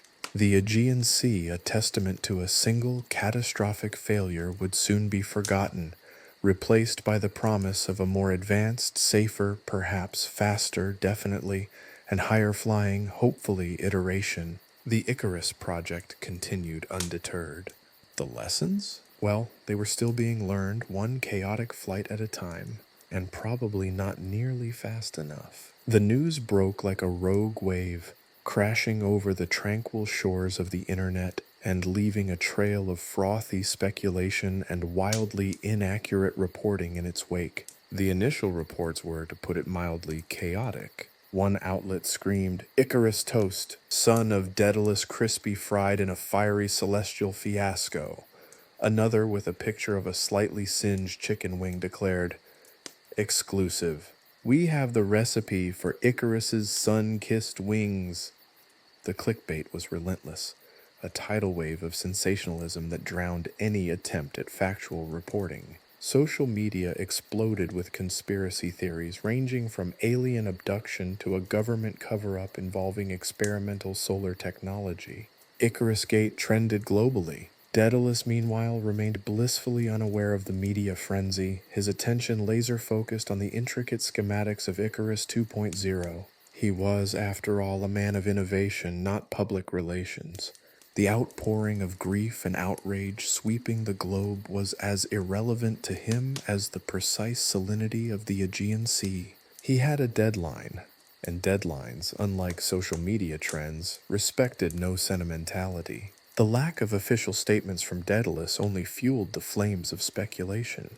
His silence was interpreted as everything from guilt-ridden remorse to a calculated attempt to manipulate public opinion. Some commentators suggested he had secretly insured Icarus against sun-related accidents. Others posited that the entire incident was a sophisticated marketing ploy designed to generate hype for the next model. One particularly insightful blogger, a self-proclaimed expert in mythological engineering, published a lengthy exposé titled "Icarus, Victim of Daedalus's Negligence or a Case of Extreme User Error." The article meticulously dissected the incident, pointing out the flaws in Icarus 1.0 "S" design, The lack of a user manual was a recurring theme. The dubious quality of the wax used, sources claiming it was off-brand and subpar, and the complete absence of any emergency escape procedures. The blogger even dared to suggest that Daedalus's famous "don't fly too close to the sun" warning was less a cautionary measure and more a cleverly disguised disclaimer designed to shield the inventor from liability. The article went viral, spawning countless memes and imitations. The conspiracy theories were particularly entertaining. One popular theory proposed that Icarus hadn't actually died, but had been spirited away to a secret island, ruled by sun-worshipping sea nymphs who considered him a divine being. Another suggested he was secretly living incognito in Las Vegas, working as a stunt pilot for Cirque du Soleil, his wings now replaced with advanced jetpacks. News channels were awash in talking heads, debating the ethical implications of Daedalus's actions, the ramifications of unchecked technological advancement, and the tragic consequences of ignoring basic safety protocols. Experts weighed in on everything from the aerodynamic properties of wax wings to the psychological impact of witnessing a high-altitude incineration. The lack of genuine information led to an absolute explosion of sensationalism. The news cycle, driven by the constant thirst for updated details in a situation that had already reached its conclusion. The story evolved beyond the simple truth into a narrative constantly being reshaped and repurposed by a media machine that was, itself, as capricious and unpredictable as the sun. The newspapers, both print and online, printed sensationalized headlines that bordered on the absurd, exploiting the story for clicks and page views. The public devoured it all, captivated by the dramatic narrative, the blend of ancient myth and modern disaster. Even the academic world chimed in, with several professors publishing papers on the socio-cultural impact of Icarus's demise, its implications for risk assessment in technological innovation, and the dangers of hubris in the digital age. The academic world, it turned out, was just as fascinated by the click-worthy aspects of the narrative as the general public, using the event as a springboard for theoretical discussions that had little to do with the actual circumstances of Icarus's demise. Meanwhile, Daedalus continued his work, completely insulated from the maelstrom of media attention. He had his own kind of PR strategy, building a better product. He was less concerned with public perception than with perfecting the Icarus 2.0. He saw the media frenzy not as a public relations disaster, but as a testament to the inherent human fascination with innovation, even when that innovation resulted in spectacular failure. It was free marketing, he reasoned in its own bizarre way. The sheer volume of misinformation circulating online was staggering. False eyewitness accounts, fabricated photos, and doctored videos flooded the internet, blurring the line between reality and fiction. A particularly convincing video purported to show Icarus still alive and well, residing in a secluded cave somewhere on Crete, where he was allegedly spending his days writing his memoirs. It turned out the video was of a slightly overweight goat. This mistake led to another round of news stories, discussions about the reliability of online information, and an overall sense of bewilderment among the viewers. The incident even spawned a new genre of meme. Images of Icarus plummeting from the sky were superimposed onto various backgrounds, from modern-day cityscapes to classic works of art. There were memes featuring Icarus crashing into a pile of tax returns, Icarus falling into a vat of lukewarm coffee, even Icarus missing his Zoom meeting. The absurdity of the situation, juxtaposed with the gravity of the event, made for a darkly humorous commentary on the chaotic nature of both ancient mythology and modern-day internet culture. The sheer quantity of memes surpassed even the number of fake news stories and conspiracy theories. As the media frenzy reached its peak, Daedalus finally emerged from his workshop, not to address the public, but to unveil Icarus 2.0, his upgraded and improved model of aerial flight. The launch was a spectacle, a calculated counterpoint to the chaotic and misinformed media coverage of the previous model's failure. The sleek, updated design, the comprehensive safety features, and the inclusion of a user manual, all of these things serve to underscore the improvements and the lessons learned. The "don't fly too close to the sun" warning, of course, remained, but it was now accompanied by a series of animated safety videos and a mandatory online training course. The lesson, Daedalus seemed to imply, was not to abandon innovation, but to perfect it, to learn from mistakes, and above all, to carefully consider the user experience. The media, having successfully milked the Icarus 1.0 disaster for all its clickbait value, eagerly embraced the Icarus 2.0 launch. The sensationalist tone shifted slightly, replaced with a cautious optimism tempered by the lingering memory of the previous debacle. The world held its breath, awaiting the next flight. The Icarus project continued. The lesson, it seems, was still being written, one dramatic headline and one meticulously engineered flight at a time. The Aegean Sea, for now, remained silent, a forgotten footnote in the ever-evolving narrative of technological innovation and the enduring power of a good story, especially one that generates millions of clicks. Daedalus, however, remained stubbornly unconcerned. He viewed the global outpouring of grief and outrage with the detached amusement of a scientist observing a particularly volatile chemical reaction. His workshop, a chaotic symphony of whirring gears, sparking wires, and the faint aroma of burnt feathers, a lingering souvenir from Icarus 1.0, was his sanctuary. The world outside, with its clamorous media and its insatiable appetite for sensationalism, held no interest for him. He had a new project, Icarus 2.0. His approach to the PR crisis was, to put it mildly, unconventional. He didn't hold press conferences, issue apologies, or even acknowledge the existence of the internet. Instead, he doubled down on his work, believing that a superior product would ultimately silence the critics. His logic was as flawed as the wax-based adhesive in his son's ill-fated wings, but he was utterly convinced of its validity. His few attempts at damage control were disastrous. A hastily drafted press release titled Icarus 1.0 Early Access Program Feedback Appreciated only managed to deepen the public's outrage. The statement, with its casual dismissal of a fatal accident as mere feedback, was immediately ridiculed online, becoming a prime example of corporate tone deafness.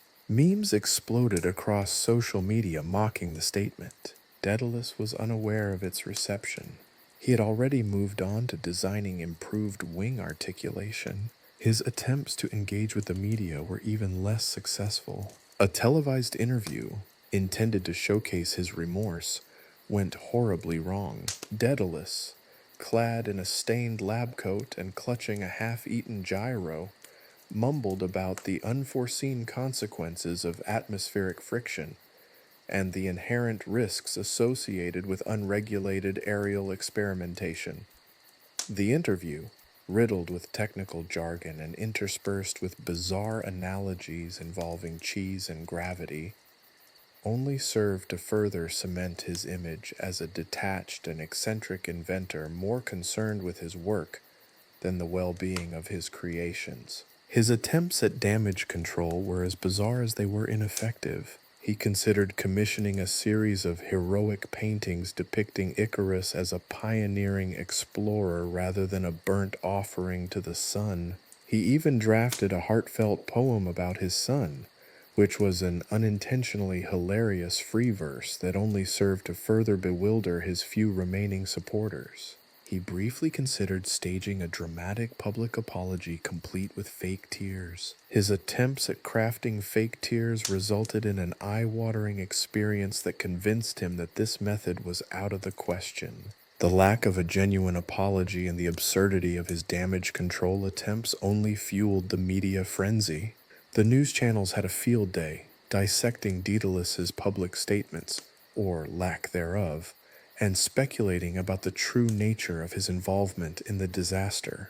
One prominent news anchor suggested that Daedalus's nonchalance was a calculated strategy, a masterful display of public relations indifference meant to turn the tide. It seemed he was missing the point entirely. Meanwhile, conspiracy theories continued to flourish. Some suggested that Icarus's death was a hoax, a carefully orchestrated publicity stunt designed to sell more wax wings.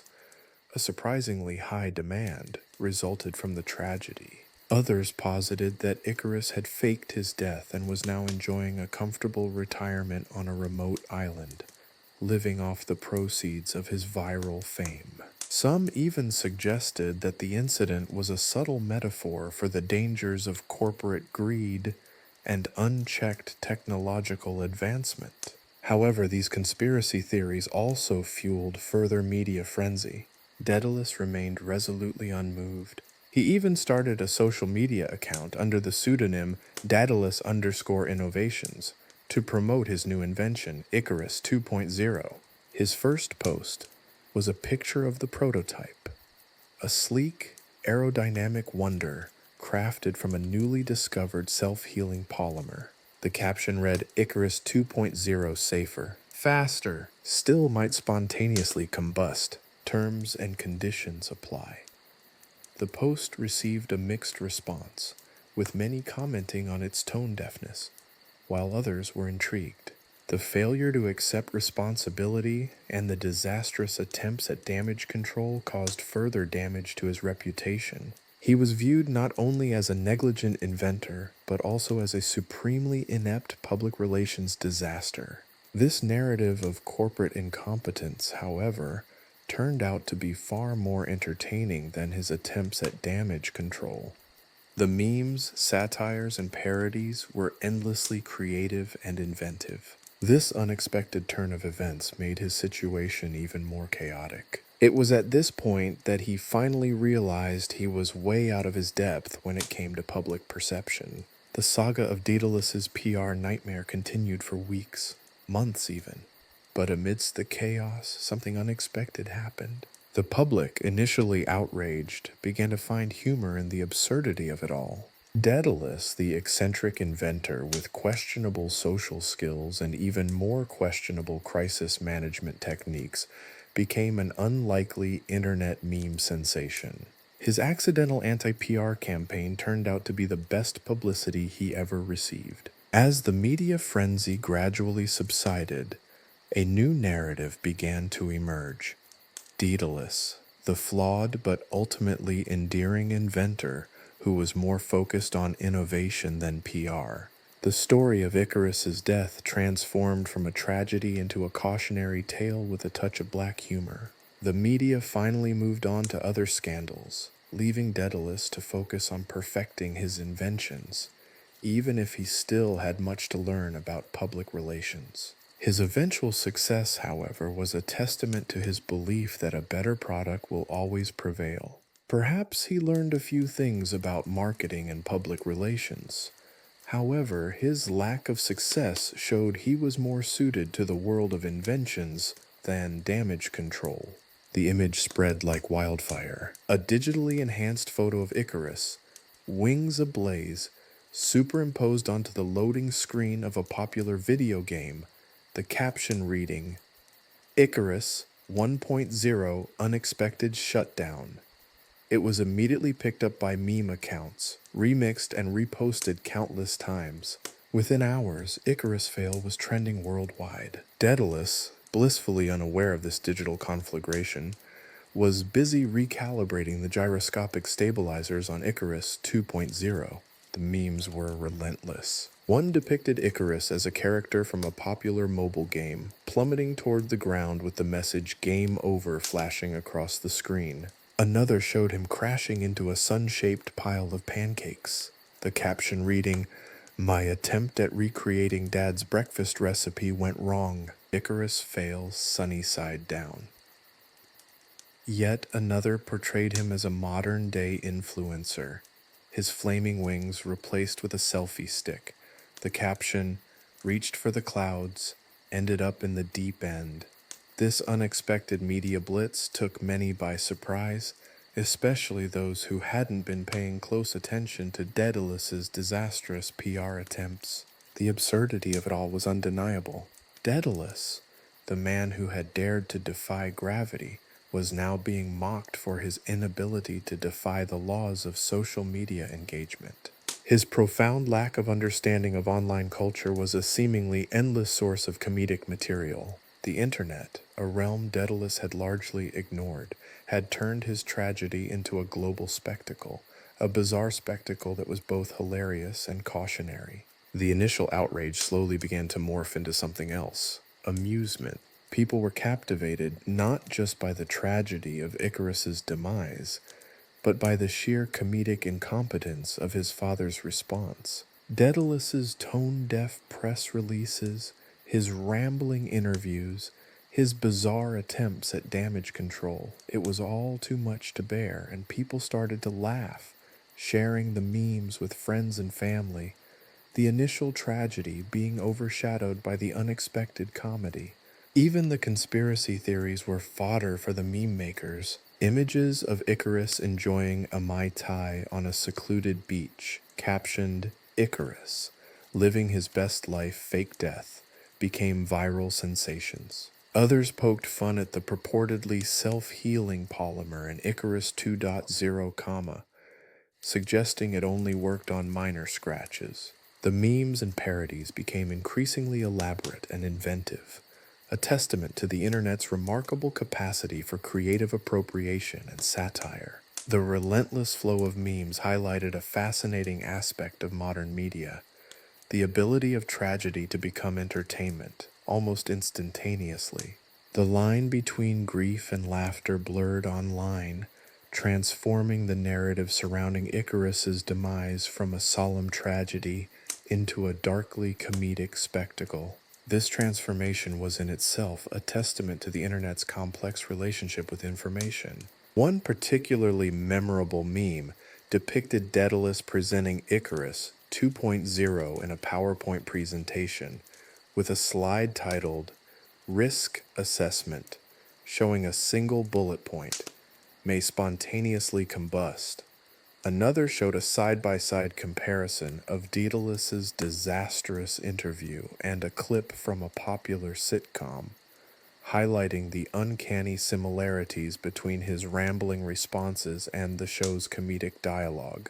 The internet had found its new favorite protagonist, and it wasn't Icarus. It was the bumbling, oblivious Daedalus, a man utterly lost in the digital world he had only just begun to understand.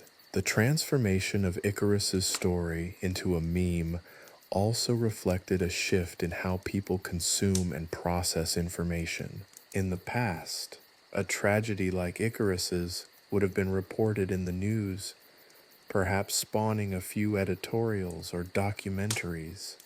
But in the age of social media, the story took on a life of its own, becoming a malleable, ever-evolving narrative shaped by the collective imagination of internet users.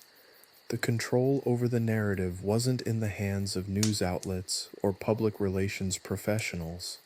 It was distributed across countless individuals, each adding their own creative spin to the unfolding story.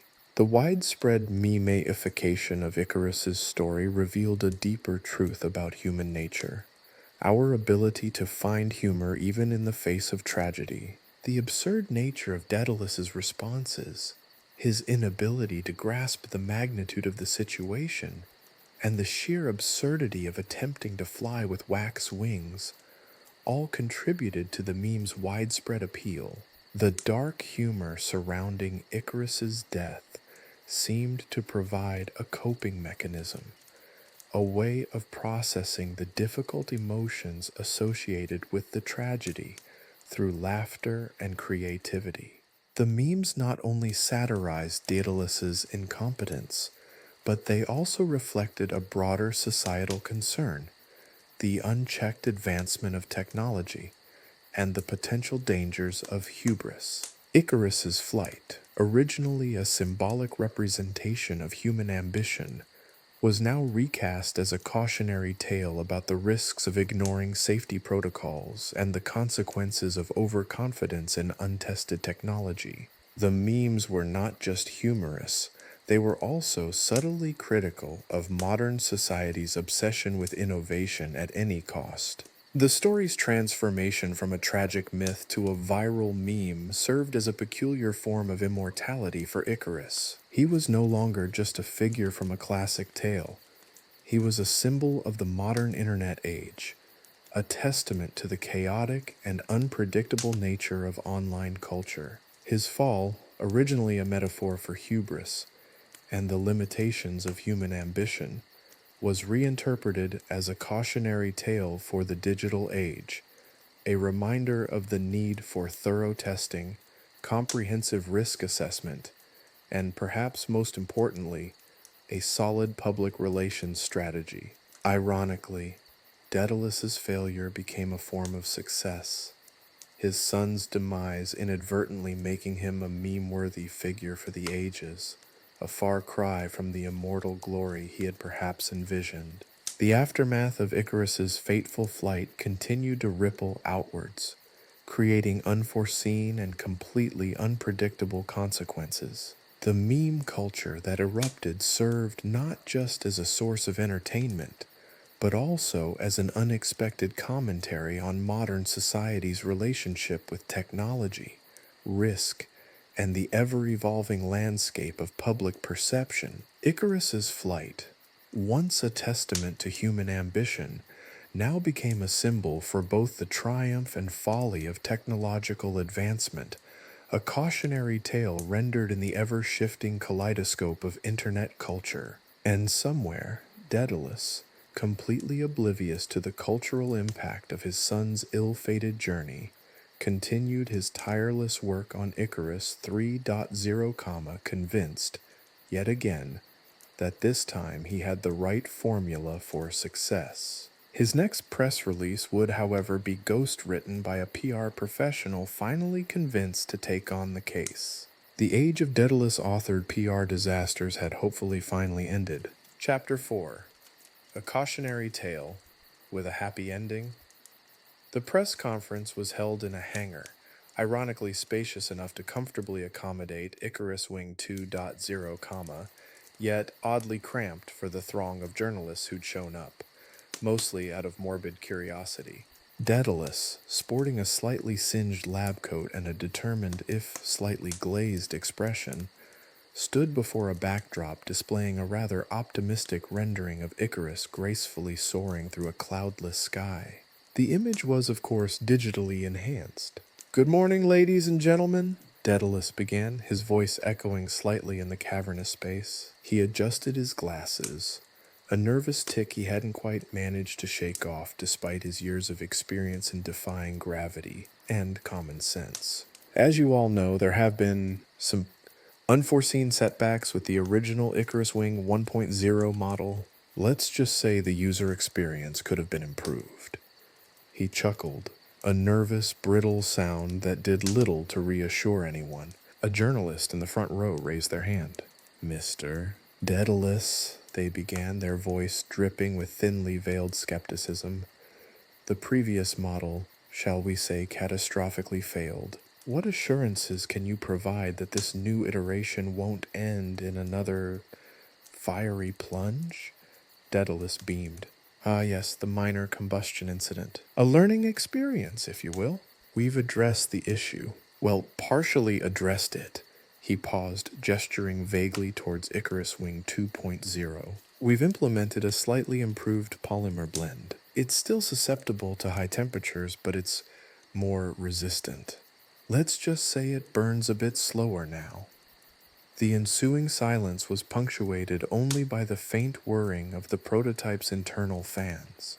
One could almost hear the collective intake of breath from the assembled press, a sound not unlike air being slowly sucked out of a punctured wing.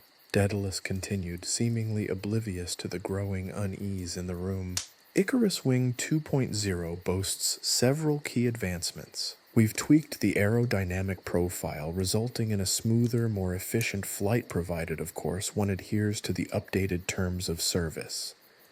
He produced a single, slightly singed sheet of paper. I trust everyone has familiarized themselves with Clause 3.7, avoid prolonged exposure to celestial bodies. A reporter from a technology magazine, known for his particularly acerbic wit, quipped, Clause 3.7 seems a bit vague. Perhaps you could elaborate on the acceptable prolonged exposure time frame. Daedalus shifted uncomfortably. Well, let's just say less than 1.0 seconds near the sun. The laughter that followed was less than enthusiastic, more a collective groan of despair. It became clear that the minor improvements Daedalus boasted about were in reality rather minimal. The fundamental design flaws remained largely unaddressed. The whole project seemed driven more by stubbornness than genuine innovation.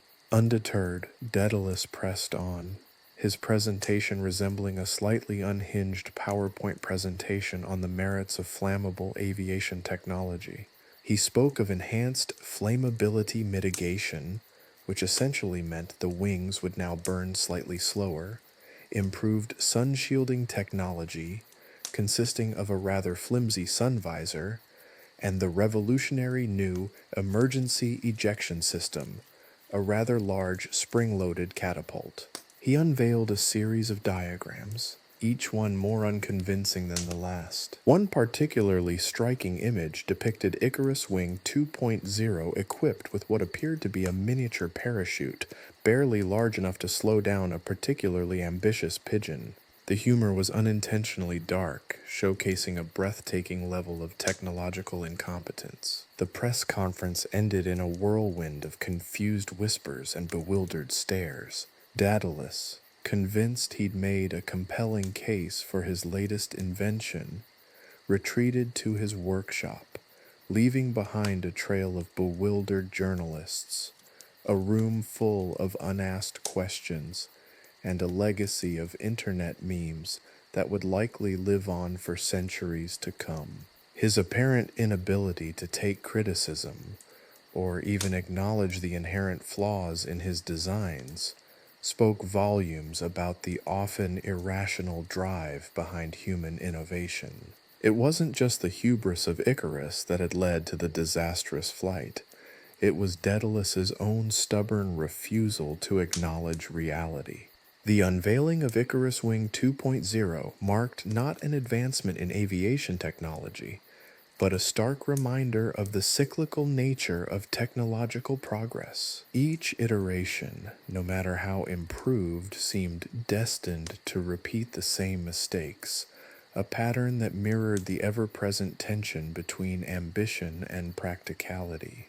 Daedalus's unwavering belief in his own ingenuity, coupled with his blatant disregard for safety, highlighted a dangerous trend: the prioritizing of technological advancement over human safety.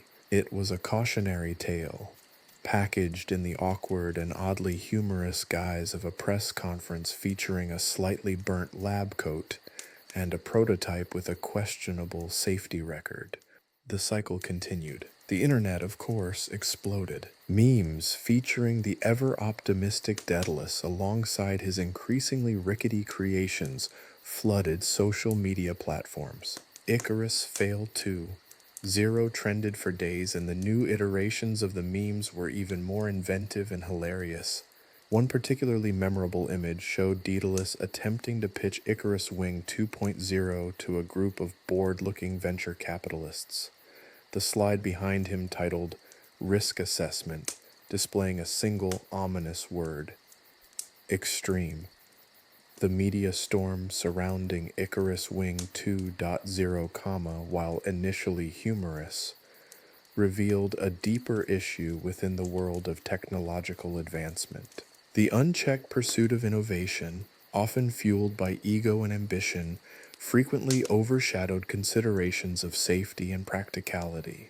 Daedalus's actions served as a cautionary tale, a darkly comedic reminder of the potential consequences of ignoring crucial safety protocols.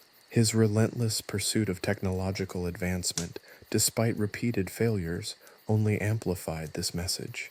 The next generation of Icarus wings, indeed all subsequent iterations, would undoubtedly bear the weight of this legacy.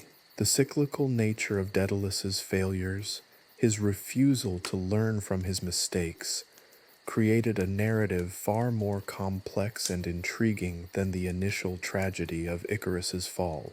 It became a story not merely about flight, but about the human condition itself, our relentless pursuit of progress, our stubborn refusal to accept limitations, and our often hilarious capacity for self-deception.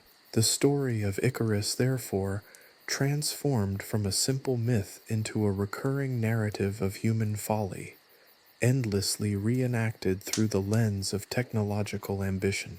Each iteration of the wings, each press conference, each viral meme served to further embed this lesson into the collective consciousness, a reminder that even with the best intentions, or in Daedalus's case, the most dogged persistence, ambition untempered by caution can lead to disastrous and often humorous consequences. The legend of Icarus, now forever intertwined with the clumsy brilliance, or perhaps the brilliantly clumsy nature of his father, would continue to resonate, reminding future generations of the delicate balance between progress and prudence. And perhaps, somewhere in the depths of Daedalus's workshop, amidst the blueprints for Icarus Wing 3.0, featuring a self-righting mechanism and a redundant propulsion system supposedly, a flicker of self-awareness would finally dawn. Or perhaps not. The saga, after all, was far from over. The aftermath of the Icarus Wing 2.0 press conference was, to put it mildly, a PR disaster of epic proportions. Daedalus, however, remained undeterred. He saw the internet memes, the satirical news articles, the late-night talk show jokes, all as a testament to the sheer buzz surrounding his revolutionary, albeit slightly flammable, invention.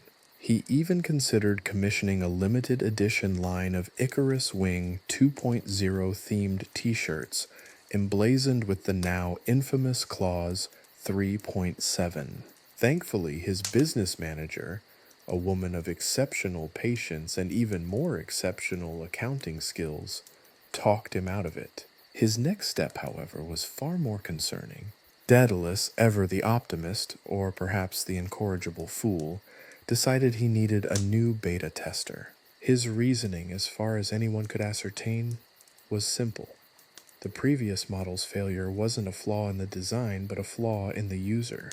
Icarus, it seemed, was just not skilled enough to handle the complexities of high-altitude waxwing flight. This was, of course, a completely unfounded assumption, but Daedalus clung to it with the tenacity of a barnacle on a battleship. His search for a replacement wasn't exactly discreet. He posted a rather peculiar job ad on several online forums dedicated to extreme sports and unusual hobbies. The ad, peppered with technical jargon and vague reassurances, attracted a surprising number of applicants. Most were thrill seekers, some were overly enthusiastic inventors themselves, and one claimed to be a descendant of Zeus. He was promptly dismissed. But one applicant stood out, a young, impossibly optimistic individual named Pip. Pip, barely out of his teens, possessed a disconcerting blend of naive enthusiasm and an almost reckless disregard for personal safety. His cover letter, a breathless testament to his lifelong dream of flying, contained zero mention of any understanding of aerodynamics, physics, or the inherent dangers of experimenting with highly flammable wings made of wax. He claimed his extensive experience in extreme sports consisted primarily of competitive skateboarding and a regrettable incident involving a bungee jump gone wrong. Daedalus, blinded by Pip's unwavering belief in his own ability to fly, and probably a little by the lack of lawsuits, immediately saw him as the perfect candidate. The initial training sessions were, to put it mildly, chaotic. Pip, armed with nothing but an unwavering belief in Daedalus and a slightly worn copy of Mythology for Dummies, proved remarkably adept at ignoring safety protocols. He treated Daedalus's warnings, essentially a longer, more legally sound version of "don't fly too close to the sun," as mere suggestions, casual advice to be casually ignored. Daedalus's attempts to explain the intricacies of the Icarus wing 3.0, featuring a significantly improved polymer blend, a slightly larger sun visor, and the revolutionary airbag system, a repurposed bouncy castle, were met with a dazzling smile and an enthusiastic "got it." Pip's test flight was scheduled for dawn, a time chosen, according to Daedalus, for optimal atmospheric conditions and reduced risk of, sun-related incidents. The launch platform was a makeshift construction built atop a rather precarious cliff overlooking the Aegean Sea. The scene was reminiscent of a low-budget science fiction film, complete with questionable safety measures and an overabundance of wires and blinking lights. As Pip strapped himself into the Icarus Wing 3.0, his grin could have powered a small city. He looked like he was about to embark on a joyride, rather than a potentially fatal test flight. Daedalus, meanwhile, nervously adjusted his already slightly singed lab coat and mumbled something about improved ejection mechanisms and redundant safety protocols. The truth was, he'd mostly focused on the improved aesthetics of the wings, a rather fetching shade of sky blue. The countdown commenced. 3, 2, 1. Pip launched himself off the cliff, the Icarus Wing 3.0 sputtering and whirring into life. For a glorious moment he soared. He swooped and curved, marveling at the breathtaking vista of the Aegean Sea. This was everything he'd ever dreamed of. Then, predictably, things started to go wrong. The improved polymer blend, it turned out, was only marginally more resistant to heat than its predecessor. The slightly larger sun visor offered minimal protection, and the repurposed bouncy castle airbag system proved ineffective against the sheer force of gravity. Pip's joyful ascent was soon punctuated by the ominous smell of burning wax and the increasingly frantic flapping of his wings. Daedalus, watching from below through a pair of ridiculously oversized binoculars, let out a groan that could be heard even over the roar of the wind and the crackling of melting wax. He'd done it again. He'd found another unsuspecting soul, another enthusiastic victim to fall prey to his reckless ambition. The story, however, takes an unexpected turn.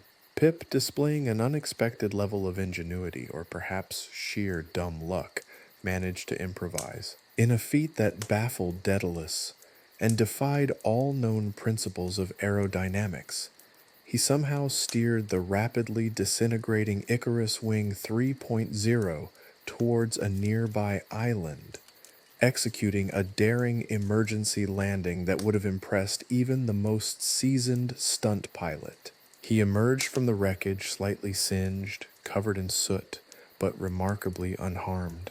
His grin, while somewhat more sheepish than before, remained stubbornly intact. He had survived. He had flown. He had even, in his own words, had a blast.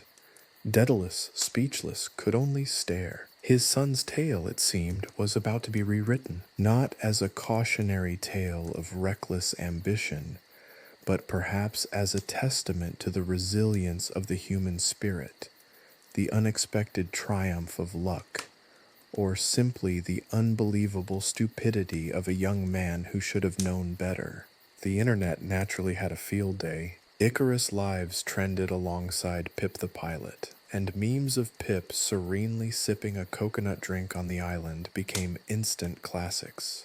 The saga of Icarus, therefore, continued. It was a tale not just of technological hubris, but of improbable survival, of the endless capacity for human error, and the enduring power of a good story, even one involving highly flammable wings and an exceptionally optimistic beta tester. And as for Daedalus, well, he was already sketching blueprints for Icarus Wing 4.0. This time, he claimed, he had incorporated a fully automated AI-powered emergency landing system. The AI, he proudly announced, was named Athena. The internet collectively held its breath. The story, it was clear, was far from over. In fact, it was only just beginning. The myth of Icarus was being rewritten, one disastrous flight at a time. And somewhere, in the annals of social media, a new legend was being born. The legend of Pip, the beta tester who lived to tell the tale. A tale as improbable and as hilarious as its predecessor. The weeks following Pip's miraculously successful or spectacularly lucky crash landing blurred into a whirlwind of media appearances, endorsement deals, and increasingly frantic calls from Daedalus's lawyers. Pip, basking in the unexpected glow of internet fame, became an unlikely celebrity. His slightly singed eyebrows and soot-covered grin gracing magazine covers worldwide. He even received a lucrative sponsorship deal with a leading sunscreen company, a testament to his newfound status as a symbol of resilience, and, perhaps, a cautionary tale about sun protection. Daedalus, meanwhile, found himself in a peculiar predicament. His reputation, once tarnished by the Icarus Wing 2.0 debacle, was now strangely enhanced. The near-catastrophic success of Icarus Wing 3.0, coupled with Pip's improbable survival, had transformed him from a reckless inventor into a sort of tragicomic genius, a modern-day Daedalus whose creations teetered precariously on the edge of disaster but somehow always managed to avoid total annihilation. Investors, it seemed, were strangely drawn to this precarious balance. His funding requests, once met with cautious skepticism, now arrived with an almost unsettling enthusiasm. But the shadow of Icarus, his own son, still loomed large. The haunting echoes of that fateful flight, the image of his boy plummeting into the unforgiving Aegean Sea, were etched into his memory. He tried to rationalize it all, to dismiss it as a mere accident, a statistical anomaly. Yet, a nagging sense of déjà vu, a chilling premonition clung to him like the smell of burnt wax. This feeling intensified as he began working on Icarus Wing 4.0. The design process was a whirlwind of feverish activity, late nights fueled by copious amounts of coffee, and an unshakable belief that this time, everything would be different. He had, after all, incorporated the revolutionary Athena AI system, a complex algorithm designed to prevent any future Icarus-style calamities. He imagined Athena as a stern yet efficient flight instructor, a digital guardian angel monitoring every aspect of the flight, correcting for errors, predicting danger, and ensuring a safe, uneventful landing. He had even programmed Athena to play soothing classical music during flight, to calm the nerves of the beta tester and foster a sense of serenity. The choice of a new beta tester was made with unnerving predictability through an equally peculiar online advertisement. This one, he decided, needed a subtle upgrade to avoid potential legal headaches. The wording, while still hinting at the adventurous nature of the job, employed a more cautious tone, peppered with warnings about the potential for moderate discomfort, possible minor burns, and the strong recommendation to wear flame-resistant clothing. He also added a comprehensive waiver, meticulously crafted by his increasingly overworked legal team, that covered practically every conceivable mishap, including but not limited to spontaneous combustion, sudden gravitational anomalies, and encounters with mythological sea creatures. Amongst the deluge of applications came one which strangely resonated with Daedalus. It came from a young woman named Chloe, a seemingly timid individual who possessed a remarkable knack for technical analysis, an unnerving familiarity with flight simulations, and a disturbingly optimistic outlook on life's unpredictable events. Her cover letter, a meticulously crafted document, contained a surprisingly detailed understanding of aerodynamics, yet it also included several passages about her fervent belief in her ability to handle any challenges life threw her way, a sentiment that mirrored Pip's boundless enthusiasm to a worrying degree. Chloe's initial training sessions were oddly similar to Pip's. She possessed the same uncanny ability to overlook safety protocols, accepting Daedalus's warnings with the same cheerful, "Got it." She seemed to view the safety instructions, printed in several vibrant warning colors and highlighted in bold text, more as a quirky part of the experience rather than a crucial set of life-saving instructions. The uncanny similarity to Pip's behavior sent a shiver down Daedalus's spine. It wasn't just a coincidence, he realized. It was something far more unsettling, a grim reflection of human nature itself, a testament to the timeless nature of human folly. The launch day arrived with a foreboding sense of inevitability. Standing at the precipice, overseeing the preparations for Chloe's flight, Daedalus felt a sense of déjà vu so intense it was almost physical. The location was different, a slightly more stable cliff face this time, but the overall ambiance, the mixture of nervous anticipation and forced optimism, the feeling of an impending disaster hanging heavy in the air, was eerily familiar. He saw himself in Chloe's enthusiastic grin, a mirror image of Pip's naive optimism. He saw the Icarus Wing 4.0, with its sleek design and seemingly foolproof safety features as another iteration of the same reckless experiment, another attempt to tame the untamable. The countdown began.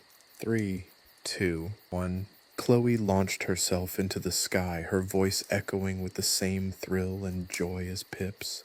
The Icarus Wing 4.0, powered by cutting-edge technology and monitored by the omnipresent Athena, ascended majestically. For a moment, everything seemed perfect. Athena's soothing classical music filled the air, a stark contrast to the ominous premonition that gnawed at Daedalus's soul. Then, as if responding to a cruel cosmic joke, things began to unravel. The near-perfect simulation of the perfect flight began to reveal itself as not perfect at all. The AI, in a display of breathtaking incompetence, miscalculated atmospheric conditions, leading to a slight overheating of the improved polymer blend. The emergency landing protocol, meant to be a fail-safe, malfunctioned in a spectacularly ironic way. Instead of activating a graceful, safe descent, it engaged a reverse thrust, sending the Icarus Wing 4.0 spinning uncontrollably. The soothing classical music was replaced by a high-pitched, increasingly frantic electronic whine. The smell of burning wax, only this time amplified by the added aroma of burning polymers, drifted towards Daedalus. He could only watch in horrified fascination as Chloe's trajectory veered sharply toward the Aegean Sea. Her joyful shouts transformed into a mix of screams and panicked pleas. This time there would be no improbable, heroic landing. This time the outcome seemed undeniably, tragically inevitable. The myth, it seemed, was poised to repeat itself. The timeless cycle of human ingenuity and human foolishness would continue to play itself out across the unforgiving expanse of the Aegean Sea, a testament to the fact that even with the most advanced technology, some lessons remain stubbornly resistant to repetition. Even an AI named Athena couldn't undo the inherent flaws of human ambition. As Daedalus watched, a single thought formed in his mind. He needed a better AI, perhaps one with a built-in sense of humor. But then a flicker of movement caught Daedalus's eye. Amidst the swirling chaos, a tiny parachute, almost comically small against the backdrop of the spiraling Icarus Wing 4.0, deployed. It was a last-minute addition, a hastily implemented backup system that Daedalus had almost forgotten he'd included. A small, almost insignificant detail, overshadowed by the sheer complexity of the Athena AI and the sleek design of the wings themselves. Chloe, strapped into the miniature parachute, looked less like a plummeting Icarus and more like a particularly adventurous squirrel. She was a tiny speck against the vast expanse of the Aegean, her descent punctuated by the occasional yelp, less a scream of terror, more a surprised exclamation. The parachute, while not exactly graceful, was effective. It slowed her fall considerably, transforming a near-certain death into a somewhat less certain, yet still potentially dangerous splash landing. The splash itself was considerably less dramatic than Pip's. Chloe, it turned out, had been paying attention during her training sessions. She had practiced emergency water landings in a highly advanced simulator, an experience that had apparently taught her the importance of tucking and rolling. She emerged from the waves, sputtering and slightly disoriented but otherwise unharmed, clutching a remarkably intact tablet displaying the now famous Athena AI error report. The report, a colorful cascade of error messages and debugging code, was later to become a highly sought-after collector's item, a testament to the chaotic beauty of technological failure. The ensuing media frenzy was, unsurprisingly, even more intense than the one surrounding Pip's mishap. Chloe, dubbed the cautious Icarus by the ever-creative press, became an overnight sensation. Her interviews were filled with a refreshing blend of technical analysis, witty self-deprecation, and a healthy dose of sarcasm. Unlike Pip, Chloe did not shy away from highlighting the flaws in the system, pointing out the critical oversight in the AI's atmospheric calculations and the embarrassing failure of the emergency landing protocol. She became an unlikely advocate for better software testing and the importance of reading the fine print, or in this case, the terms of service, and the safety manual, which admittedly was several hundred pages long. Daedalus, meanwhile, found himself in an even more peculiar predicament. His reputation, already teetering on the edge of absurdity, had now veered into the realm of surreal. He had simultaneously created two near-death experiences that had both ended in unexpectedly positive publicity. He was the accidental creator of two unlikely heroines, both of whom had managed to extract considerable fame and fortune from near-catastrophic flights. He was a modern-day Prometheus, he thought, but one who provided his victims with highly effective parachutes. Investors flocked to him, not just out of a strange fascination with his capacity for near disaster, but out of an almost perverse admiration for his ability to turn chaos into cash. This, however, did nothing to assuage the deep sense of guilt and self-recrimination that gnawed at him. The near miss with Chloe had jolted him out of his self-satisfied complacency. He realized that while his technology might be pushing the boundaries of human ingenuity, his own approach to safety and testing remained profoundly flawed. He had been blinded by the allure of innovation, sacrificing safety for the sake of spectacular results. He understood now that the true measure of innovation wasn't just about creating something new, but about doing so responsibly.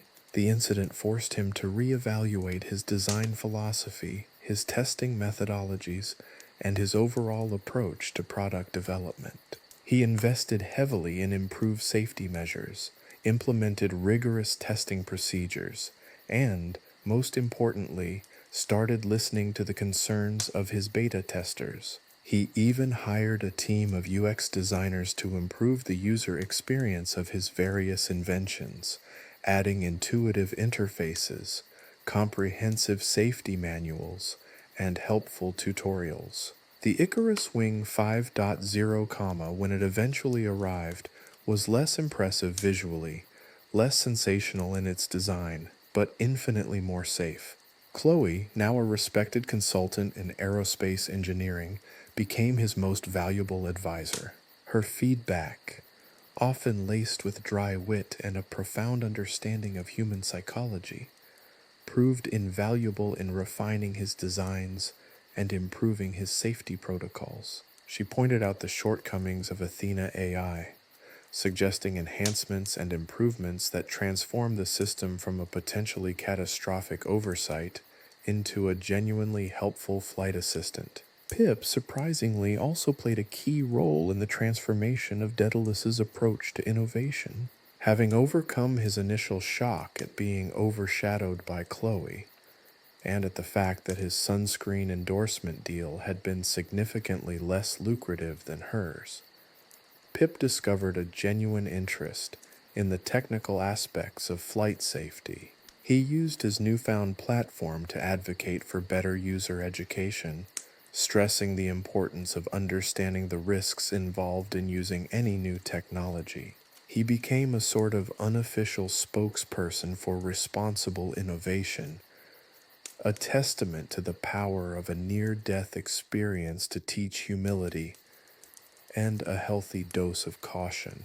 Daedalus, Pip, and Chloe, the unlikely trio, formed an unexpected partnership, combining their unique perspectives and skills to create a safer and more responsible approach to technological advancement. Their shared experience, though tinged with the lingering aroma of burnt wax, became the foundation of a new era in flight technology, one where innovation was tempered with caution, ambition was balanced with responsibility, and the myth of Icarus served not as a warning of inevitable failure, but as a reminder of the importance of learning from mistakes, embracing rigorous testing, and never underestimating the power of a well-written user manual, especially when dealing with wax wings and volatile AI systems. The Aegean Sea, once a symbol of tragic failure, was quietly transformed into a backdrop for a surprisingly happy ending.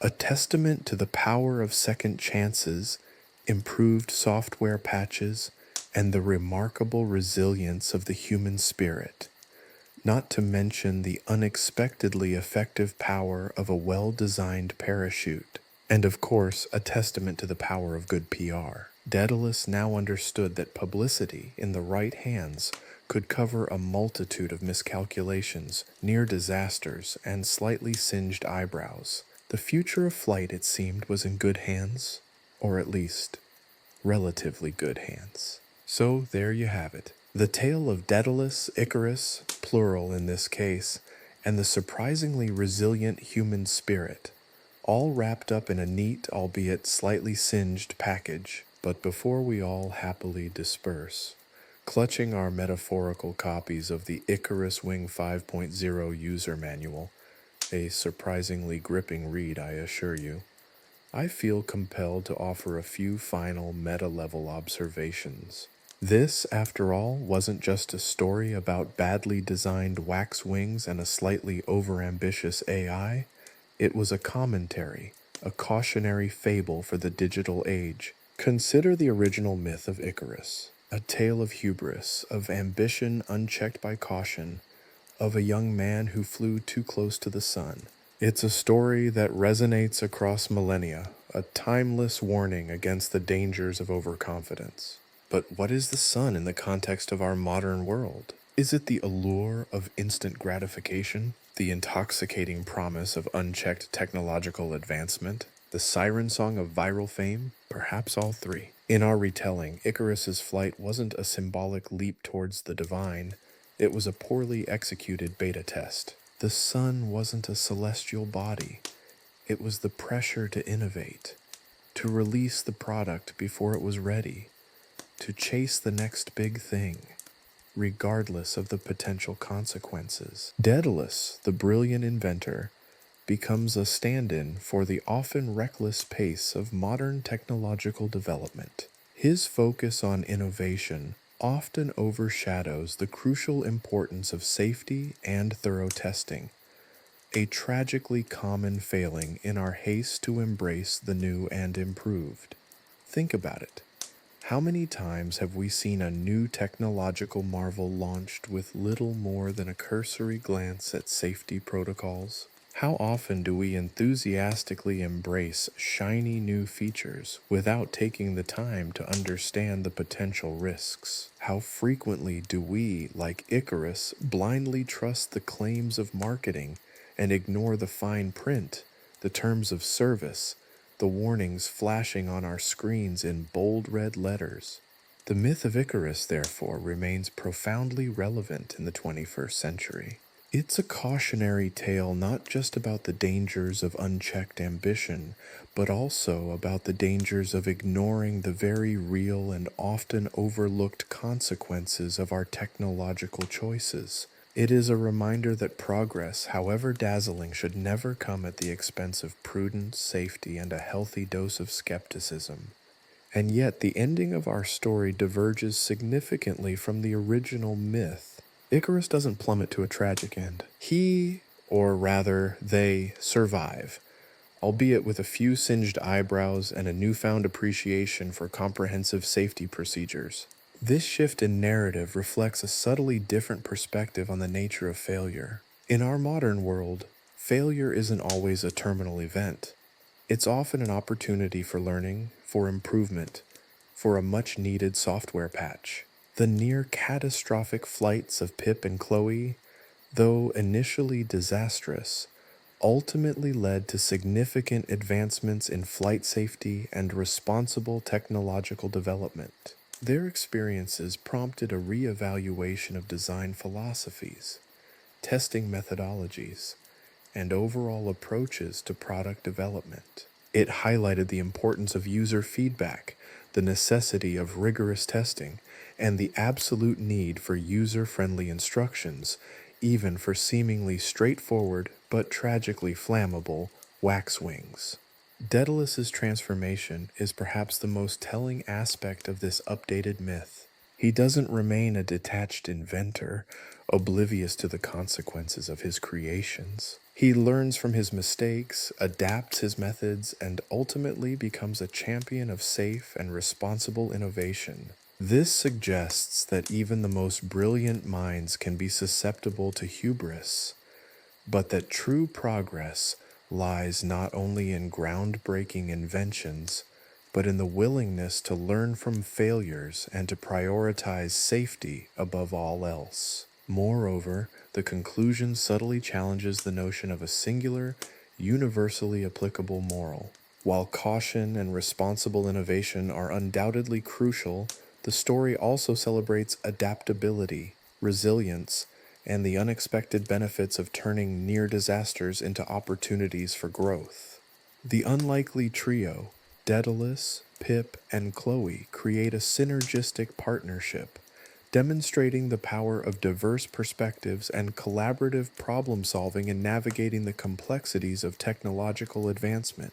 So, what is the ultimate moral of this tale? Is it a simple warning against hubris, a plea for better safety protocols, or a testament to the human capacity for learning and adaptation? Perhaps it's all of these things and more. It's a story that invites reflection, prompting us to consider the potential pitfalls and unexpected opportunities that arise from pushing the boundaries of human ingenuity and our relationship with the ever-evolving landscape of technology.